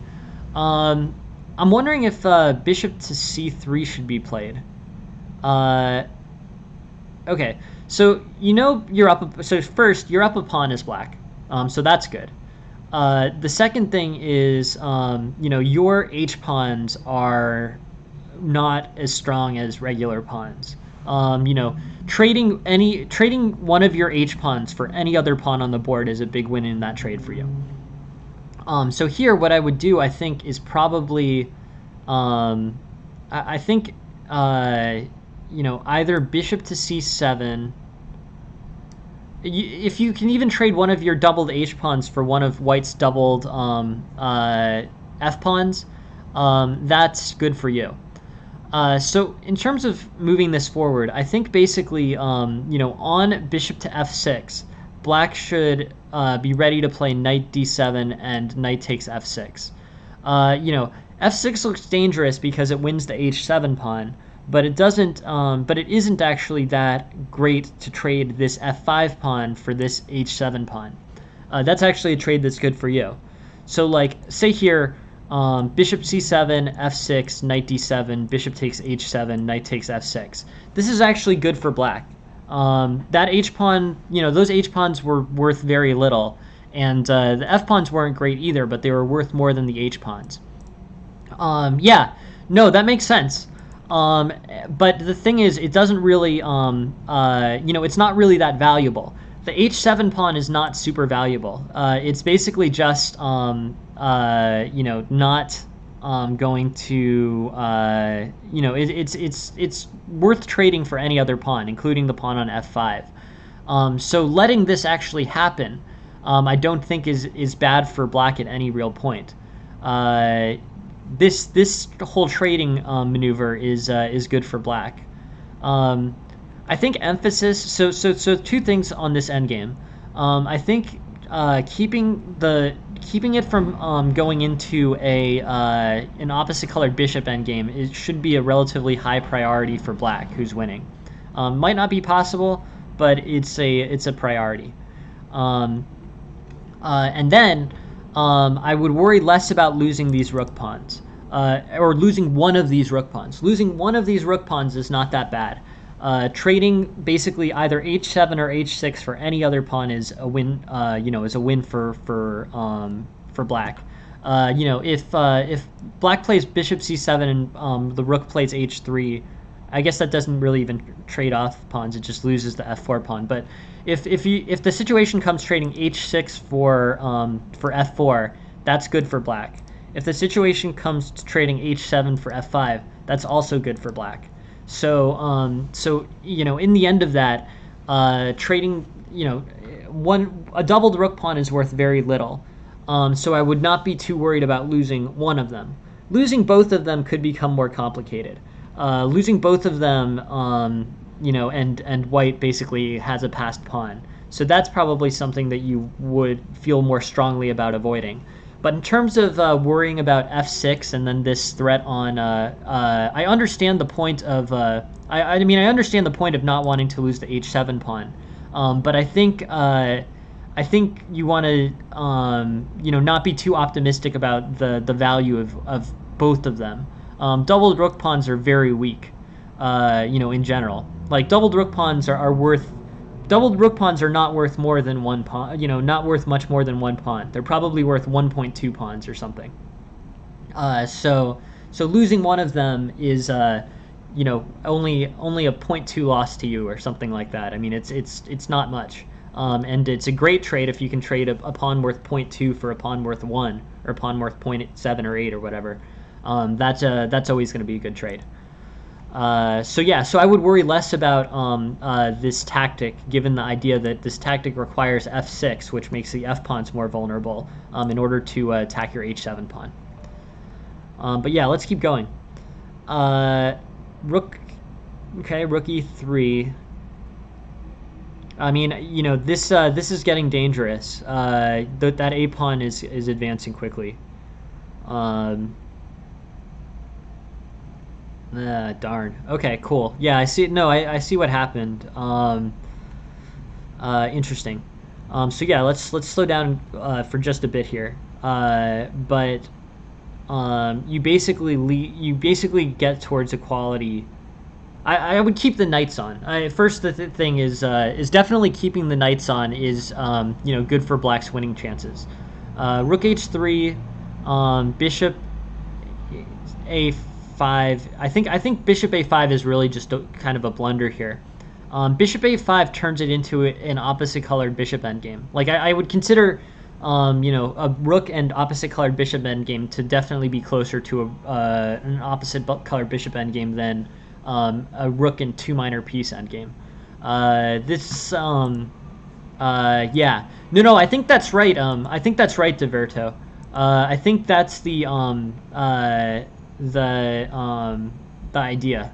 I think basically bishop a5 forces off a minor piece, and black wants to keep on the minor pieces here, just to avoid that opposite colored bishop endgame. So I think that was an error. Here, black still probably has equal chances, but it's risky. It's dangerous, and this rook's about to take that h6 pawn. Black's probably not better here. Tactical maneuvers are probably like rook e7, bishop, or rook f7 or something like that. But I don't think black is very clearly winning after it goes from two minor pieces to one, and opposite colored bishops. This endgame, black puts up a fight in this endgame for sure to try to keep it, to try to win it or draw it. But I think things have already moved pretty significantly against black at this point. The place to split this off, I think basically black is in good shape here with the minor pieces on the board. I'm not sure I would have even traded off these rooks. I get trading off these rooks because they do end up giving you this this open file for your rook. So that one's actually probably okay. I might not have wanted to do it, but I guess two rooks is more drawish than one rook anyways. That one's unclear to me. Maybe the rook trade is fine. I think the rook trade's probably close to fine. This tactic I think was overvalued. F6, I think basically the fundamentals on this are, keep moving your minor pieces, but don't spend any time worrying about this threat. This threat trades an h pawn for an f pawn, and that's a win for you. So I would just kind of move your pieces in a natural developing way in this situation, and then potentially wait for f6 and play knight to d7 as a response. F6 with the bishop taking h7 is not something to worry about. And then I think the really kind of biggest error here was in trading off your knight to b3 here. I think that was a big mistake. A very makeable mistake, but like heading in, trading off minor pieces to get into a bishop or to get into a rook and opposite colored bishop endgame really increases the chances that you're going to draw. So I wouldn't. I think that was an error. I think avoiding that would have been a good idea. So like as opposed to threatening the c3 pawn, threaten the f4 pawn, and you're in good shape, or in much better shape. So say bishop to c7, and you're still up 1.2 on the eval, and yeah. Like we can take a look at yeah, sure. Well, we can spend a second on that. Move 18.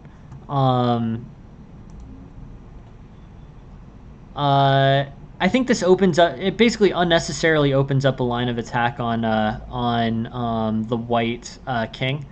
I think tactics along the lines of bishop to b6, king to h1, and then like knight to g3 or knight to d4 really make this king very restricted in the king side. So like g3, knight f2, king g2, and like knight to g4, I guess, something like that.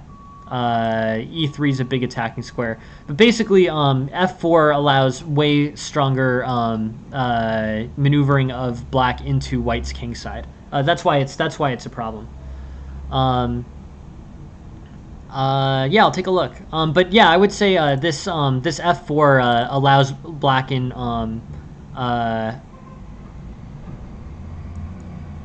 yeah, no, so king d3. Do you mean, sorry, knight d3?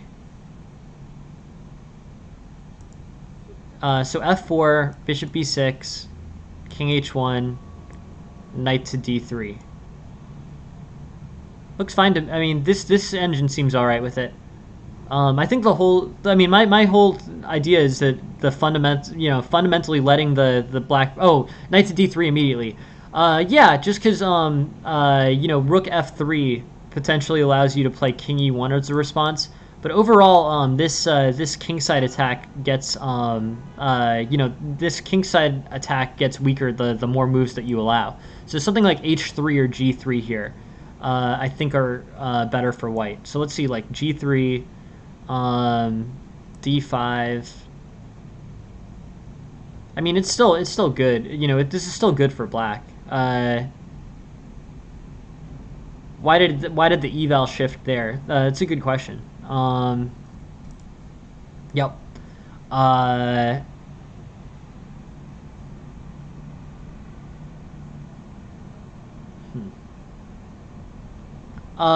It's this line. I mean, it's this line where the king is not restricted. Having the king restricted in the corner and having the bishop attack it is the reasoning why knight d3 didn't, why it preferred bishop b6, which immediately causes king to go to h1, is better for black than a line where the king gets to escape to f1 instead. Rook f3, and say bishop to b6, and then like king h1. This leads to an even more favorable eval for black. It's the escape square king h1 versus king f1. And in fact, let's look at like knight d3 and then anything but rook f3. So say knight d2. Or actually that hangs a pawn, so that's not good. But bishop to b3. Here it's bishop to b6. And you wind up with, and king uses h1 as an escape square. You wind up with almost exactly the same eval as if you had played bishop to b6 first. It's because bishop to b6 is forcing the king to go to h1, and knight d3 allows white to have the tempo to not have to escape to that square. he can play bishop b6 and then king f1 instead. That's the logic of the engine there. Really good question though. Yeah, feel free to everybody just like keep the questions coming. Like, I'll give my best answer. But I'm pretty sure I'm right on that one. I think that's the explanation for the eval diff. Cool. 2 more games. Thank you all very much for sticking by. We're going a little bit over time today. I sort of spent some time on some extra time on some things. But let's look at this. Cool. So this is a game sent by Emmett, who's playing white. And here bishop to c4. Yeah, no. Thank you very much for sending the game, One Diverto. I really hope to see you again, and thank you very much for joining the stream. It's super helpful to have all you guys send games in, and yeah, we're in the bonus. But yeah, no, it's really helpful for you guys to send games in, and I really appreciate the I appreciate you guys contributing material to the stream. It makes things much more interesting, and it really helps. So, yeah. So bishop c4, e6, d3, bishop g7, knight f3, knight e7, bishop g5. Okay. Not a good eval. Not the best eval for black here. But basically, pretty good central control for white. I'm surprised. I'm surprised that the eval is so favorable to black here. Yeah. Were you playing? You were playing as white though, right? Yeah. This is a very passive opening for black. It will have to go with the standard. You have to go with the standard concepts of making sure that white doesn't overextend. But here, I basically think white's got a pretty solid position. Some weird stuff going on with the eval, but this feels good for white. I can't imagine that this is better for black. Big spatial advantage, good development, center control. It's the standard situation with a flank opening where yeah, no, and I think that's the right way to play. That's the right way to play it, Emmett. I think basically if you keep with this, if you keep with this general plan, and don't overextend. I would say the biggest overextension with white against flank openings is the pawns. But if you're just developing in a healthy way, this is good for white. I don't understand any eval difference from that. Like, you've got your pieces out. Black, might have some ideas with d5 potentially, but overall, I think you're in pretty good shape. Bishop b3, yeah, sure. But white has a very natural and easy to play position here. The engine is pushing for bishop to h6 early. I really like white's position here, actually. I think you have a very good strategic setup for the attack. That's cool. That's awesome, Hyperion. I didn't even know you could do that. That's really cool. I'm gonna show that to Jen. She'll like that. That's really cool. But yeah, so here I would say h4. H4 and white is really going to start to have an aggressive attack. You haven't made the real error. You're up 1.2 pawns. You have the initiative. There's no real bad problems coming with with any. You haven't overextended. White has a very good position here. Something like bishop b3 could be played to head off d5, but I like h4. H4, h5, rook h2 maybe, rook h1, pawn takes g6. You have a very well-made kind of good strategic plan here. Very, you're going to get a very aggressive attack going and be in good shape. And then yeah, so this was not the so I think there's an opportunity for improvement with this strategic idea. Basically, knight play. So here I would not worry about the center. This king side is where you should be focusing your energy. The bishops lined up with the queen. Bishops to h6 can be played, and the pawns can start storming on the king side. That's the correct way to win this game. This looks really good for white. I would say like h4, maybe f6, bishop to f4, and you know, h5 coming, like e5 maybe, but but here I would assemble the correct strategic plan, especially with your king castled queen side. The place to go against black in a flank opening is right for the king side. You have more pieces, and your pieces are pointing towards the king. This is over here, this is over here, this is over here, and the pawns are available, and the rooks are available to line up on h1 and g1. Yeah. Yeah, no, I think if you do that, Jack, I think you're really in a good place. Yeah, castle's queenside, and then h4, h5, and you're solid. You're in good shape here.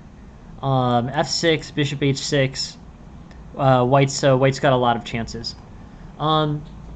Yeah, I mean, just everything. I mean, this. I'm trying to think of a way that you can, or when you would know to attack the king side here. I think it's just the king is the most valuable piece on the board, so putting pressure on it in general is probably good. But I'm thinking also, in the center here, black has a lot more defensive resources. If you're kind of pushing hard along the edge, there aren't that many pieces that black can use to defend against you. Like this knight maybe, but not even, because it's got the pin on the d8 queen. f6, h6. These black's pieces are not oriented towards defending on this point of the board, and white's pieces are actually oriented towards attacking quickly on this side of the board. So since that's black's biggest vulnerability and white's biggest strength in terms of piece placement, I think that's where to go. There's only like two pieces like that black has that are facing there, and white has like at least four. So like this bishop, I'll say, is a defensive piece. This knight probably is also a defensive piece, but not a very usable one at the moment. But white has a big difference here between this rook, this knight, this queen, this bishop. They're all facing the king side, or will be used as effective attacking pieces. And because it's 4-2 there, there's no other place on the board where your advantage is that large. So I think that's probably why that it's time to come up with a quick attack on the king side. That's the correct strategic play. Going back to this, I think one of the things that black is hoping for in flank opening versus center opening is just moves like e5, like overextending your pawn center. So be a little bit extra wary when black plays modern or perk or king Indian defense. Be a little bit more attentive to playing moves like e5 or d5, because that's frequently the target of black's plan in those openings. Here, bishop takes g2, and white can play knight takes f7. This is a tough tactic to see. So here, king takes f7, bishop takes e6, king e8 forced. And then bishop takes e7, and then you have a discovered either check to bishop d5, so then king takes d7, and then discovered check with the bishop, or the other way, bishop takes, queen takes, and then bishop goes like somewhere. Bishop goes to d4, d5, and you have this discovered check on the queen instead. So like queen plays like bishop e5, and then bishop takes g2. So you'll have a discovery chance with bishop takes e7. The other ways that white can do this: knight takes, rook, knight takes, rook takes, bishop takes e6, wins this rook, and potentially this knight on e7. But knight takes f7 is a tactical play here. Here, yeah, no. So that's that's definitely something. Yeah, it's just a tactic there. And then I think Yeah, I mean, with kind of White's attack subsided, so what happened here? Rook e4. Um, yeah, and then this loses, and then Rook h1 hangs the knight, unfortunately. Yeah, no, tactics. It's all tactics training. Until you get to 2000, tactics training, and then you're good. But I would say Rook e4 here now, and this queen, the knight doesn't hang. Rook h1, queen f4, and this knight hangs. So that was sort of the final that was the final decisive thing. Um, but here, yeah, you're pretty much yeah. All right. So the game, the big places in this game where improvements could have made, I think. Um, uh, so attack on the so the strategic plan. So I think from here everything's good. You get a good center, good development. But here the plan, this is a conceptual thing. Like the plan is to attack the king side. You have 4 pieces facing towards the king, and black only has 2 that are effectively defending, maybe even 1.5. So that's your biggest relative vulnerability, and that's why this attack would be effective. The second thing, here, e5 is an overextension of the pawn center. One that black's hoping for when he plays the modern or perk. Be careful playing moves like that. It sort of goes with the first idea, which is that the plan is better on the king side than the center, but definitely always be wary about playing e4, e5, d5. And then there's just this sort of tactics at the very end. But overall, an interesting game. You were off to a great start. This position is up 1.15. White has a clear initiative. Looks pretty solid for White. But the wrong. I think the correct plan was h4, h5, and that's a successful plan. In the future, I would aim towards playing a plan like that when you're seeing a flank opening. Yeah, the idea was to blunt your bishop. Just on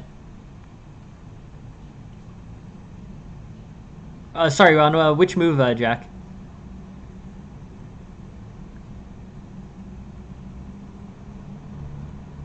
This is I think this is better for. I mean, white is better here for by a good amount. 1.3 eval. Yeah, no, for sure. That makes sense too. But it's too easily undermined. I think d6 sort of undermines this e5 pawn, and it's a difficult situation for white. Just be wary of those overextensions in the modern perk King's Indian defense openings. All right, cool. On to the last game. Sorry, we've gone a good amount over today. I'll go through this pretty quick. This is Willem's game. But yeah, thank you very much. Thank you very much for sending it, Jack. Really interesting. But I think choosing the kingside plan, because that's where you had the biggest advantages on the board. That would have been the play.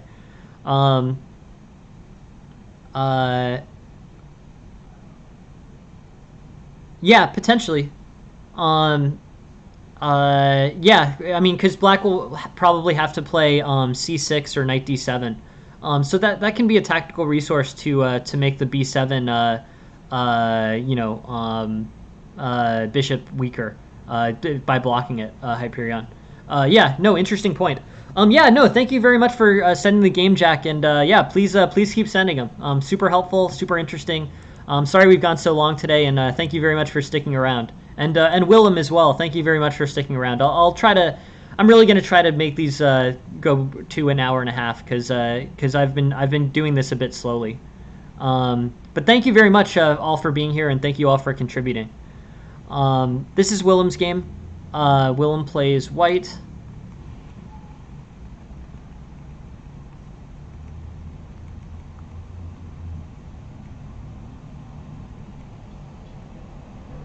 trades off into an opposite color or a knight and pawn endgame. Interesting. And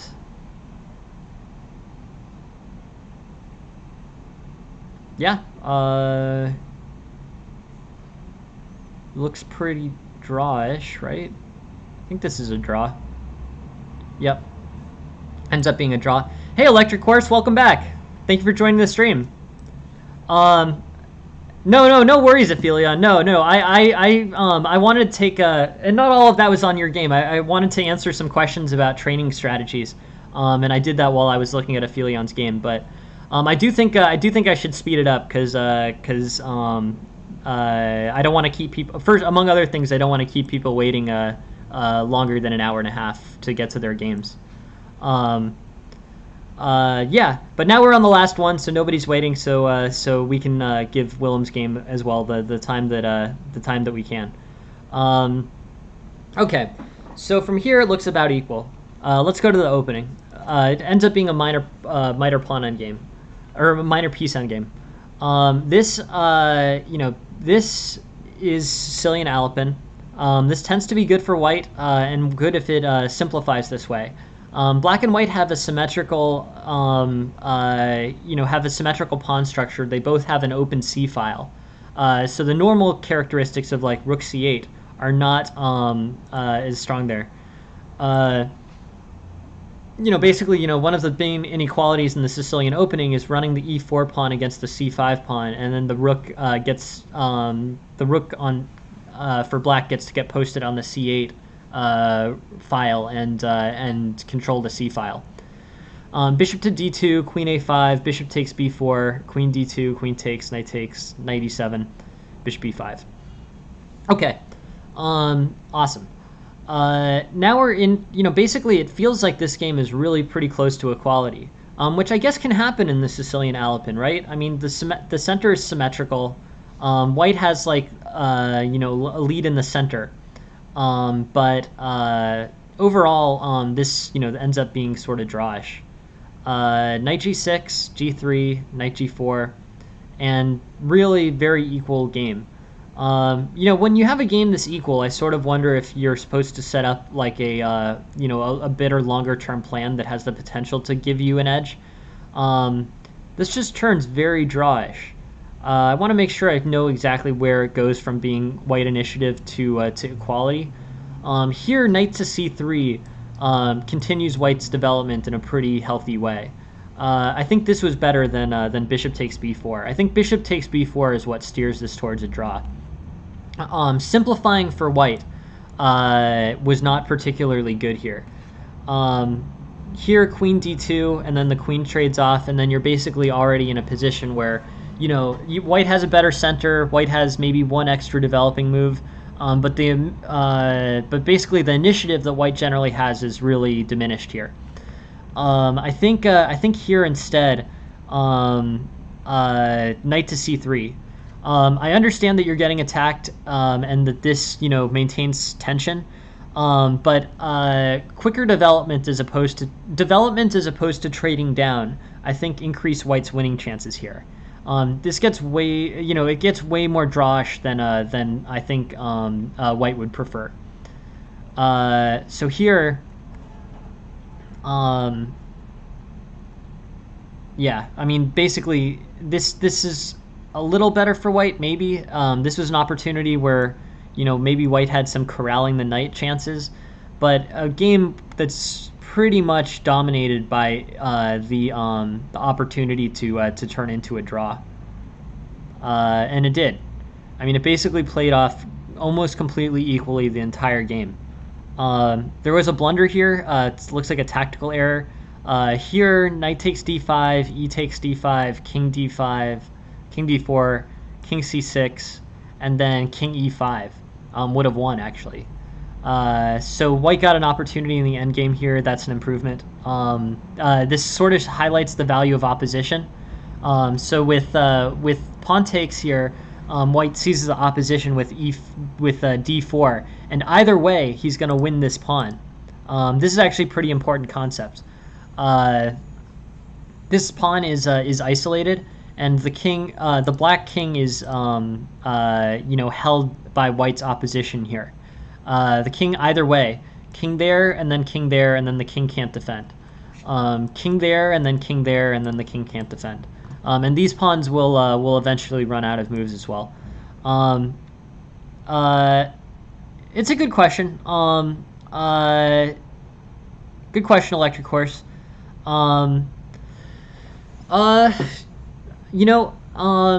It's true. At non-master level, drawing is a lot less common, and wins are a lot more common for black. So I don't think it's the most important thing. I think the most important thing at submaster level is tactical, better exploitation of tactical situations. That's probably the most important characteristic.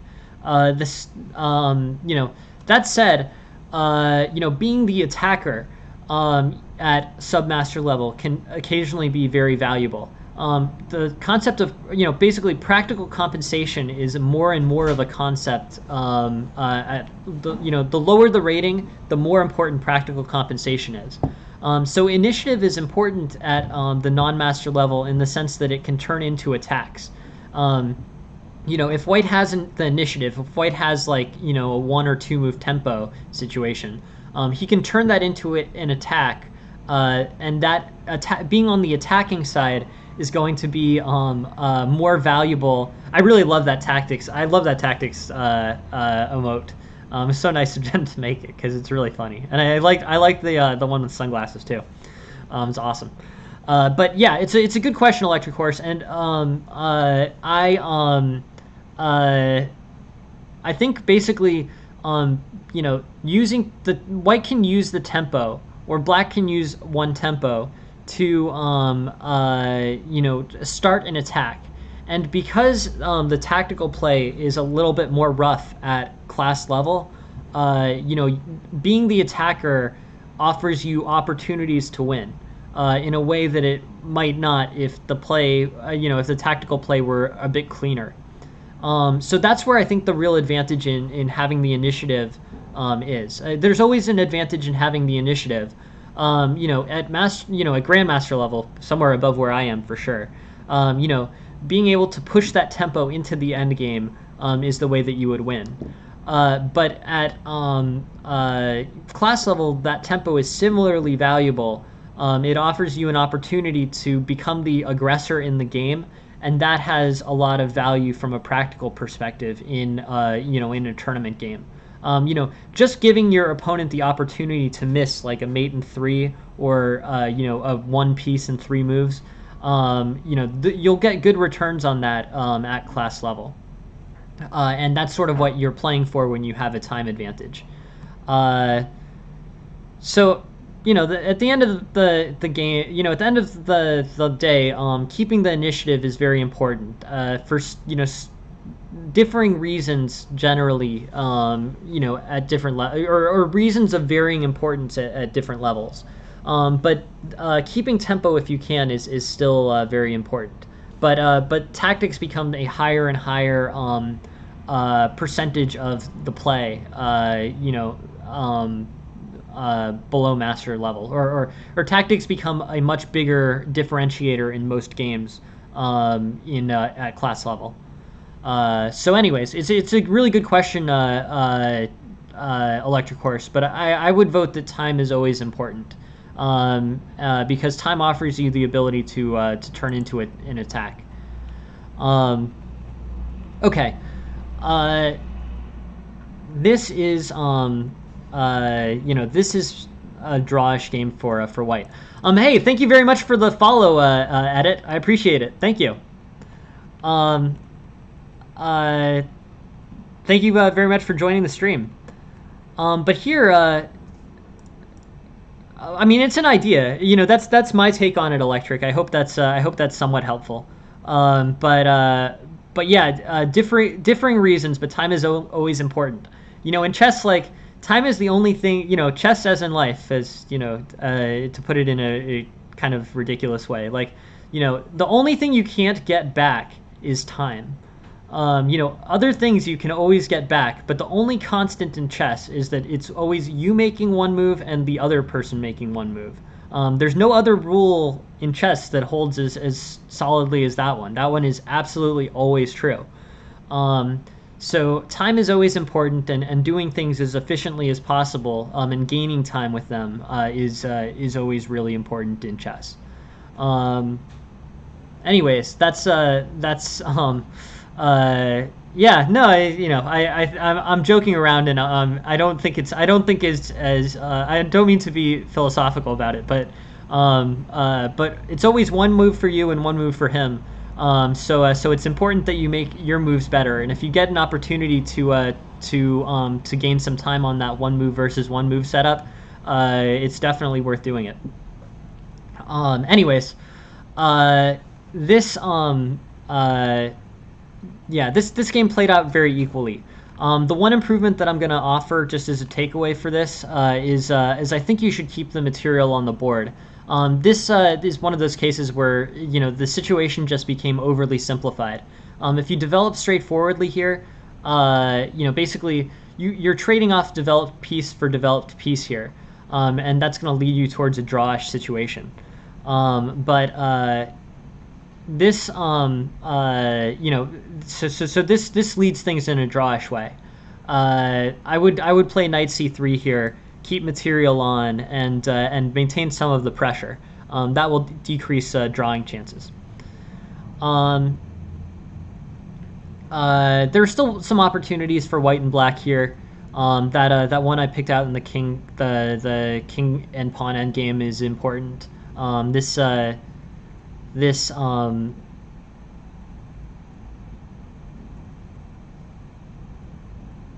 basically, sorry, it was this opposition problem. White could do a little bit better here, offering to trade off the knights here. Knight take knight, pawn take knight, sees opposition with e4. And then black might do some stuff with his pawns or whatever, but eventually the king's going to have to move to one direction, and you always have this h3 move to burn as well. You can play there, and then eventually the king's gonna the black king that's lost its opposition is gonna have to move off of the defensive that d5 pawn, and that's gonna be good for white. Is trading instead of the knight e1 move, is trading bishop for knight okay? I just want to see on a move.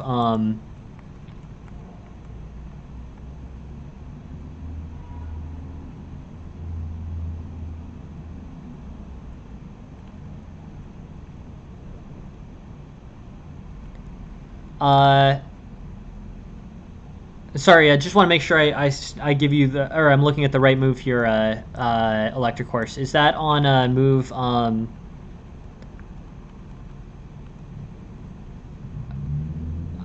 like around here somewhere, right? Like move,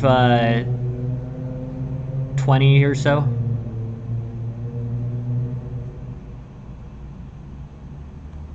It was in the, okay, later stages. Gotcha. Let's take a look.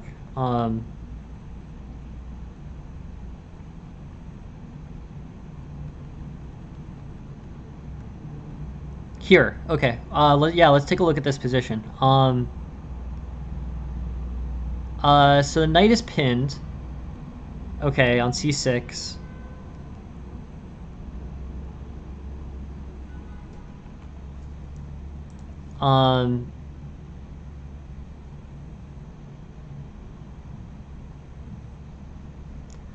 I would not trade the bishop for the knight here, just as a general endgame principle. I would keep things materially even. So like here, yeah. So here, like on this move, was bishop takes c6 ever a playable idea? I guess I would probably say no. Well, I don't know. I mean, it's sort of interesting. I mean, the bishop has, the bishop can't attack any of your pawns, so that actually is something that leads the knight to be relatively valuable. Yeah, no. All the pawns are on light squares, right? Interesting. Yeah, that's an interesting way to play it. I mean, out of instinct, I always So yeah, I probably answered that too quickly. This is actually pretty interesting.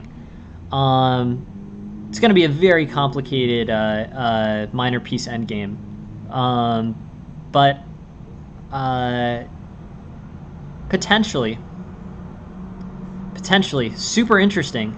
Yeah, no, you're completely right about that, Electric. I agree with you. Um, Interesting concept. Hmm.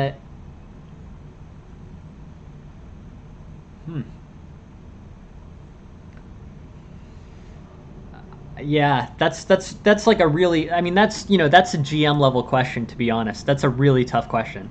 Uh, I think King E3, Knight D2, Knight E4, Knight D6 is a really interesting tactical play. Basically, if you're the answer is this does look fine for white. So practically here, very interesting idea, probably ultimately fine for white. The one thing about it that is important is that in this situation that's important is on bishop takes knight, bishop takes bishop. You need to keep the situation closed. You know, my gut here tells me that pretty much regardless of what you do, minor piece and rook endgame with equal material, it's going to be a draw. But it's a draw. Realistically, it's a draw. Almost regardless of what you do. But this was interesting. Basically the goal of white here would be to trade off and would basically win a pawn, and then trade the knight for the bishop once you are up that pawn. That's white's strategy here. It's tough question. Things you don't want to do as white, you wouldn't want to make the position more open. Yep, knight to d6, get the knight posted on a square where it's strong, for sure. Yep, makes sense. I like the idea. And I guess I would just say, knight to d3, knight to c5, knight to e4, and we're black is white's getting good advantages out of that knight. But it's tricky. I don't know. Knight e8 looks pretty powerful there. It's probably a draw. But the things you don't want to do are let the king into white's territory. Like, don't let the king get past to the 4th rank, and don't open the position. This is a good one for like an engine study.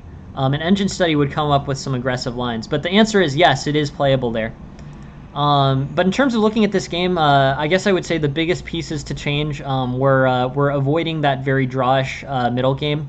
And then there's this improvement in terms of securing the opposition. Knight takes d5, pawn takes d5, king d5, king d4, and white has the opposition and is winning. Those are the big pieces. It's an extremely good question, Electric Horse. But I think it's best suited by like engine analysis, and it's a very big question. It's a very big question, and it's probably the end result is that it's going to be a draw. Because minor piece endgames are hard. Basically, you have to really outmaneuver your opponent or get 2 pawns ahead. Because at any point there, you can basically trade your minor piece for a pawn, and really increase the chances that it becomes a draw. Because the minor piece by itself can't mate, right? So. That's so that's it. Good question though, great question. If you want to take a look at the you can definitely set it up on your own board and run some complicated engine analysis. My guess is that it's a draw, and the answer to your question narrowly is yes. Trading that bishop for that knight in this situation where all of the pawns are on the opposite color of the bishop and the position is relatively closed probably is a it is playable for white. In this particular case, Trading the bishop for the knight in an endgame is usually not a good idea, but here it works and provides a complicated endgame in which white has chances but will probably be a draw. Overall, thank you very much for bearing with me as I went way over on this stream. I'm going to really try to speed things up because I feel bad making people wait for long times. But you guys are all sending such great material and such interesting things that I wanted to make sure that I gave the full time to it. This was a long one. I don't think we'll have too many sessions that are this long. But I appreciate everyone who's here till the end, and I appreciate all the help that you've provided in providing really interesting, thoughtful material to the stream. So thanks all for that, and have a very good day. The next lesson starts at 6:05 p.m. Eastern, and thank you all very much for sending material and for participating. Have a great day, everybody. Bye.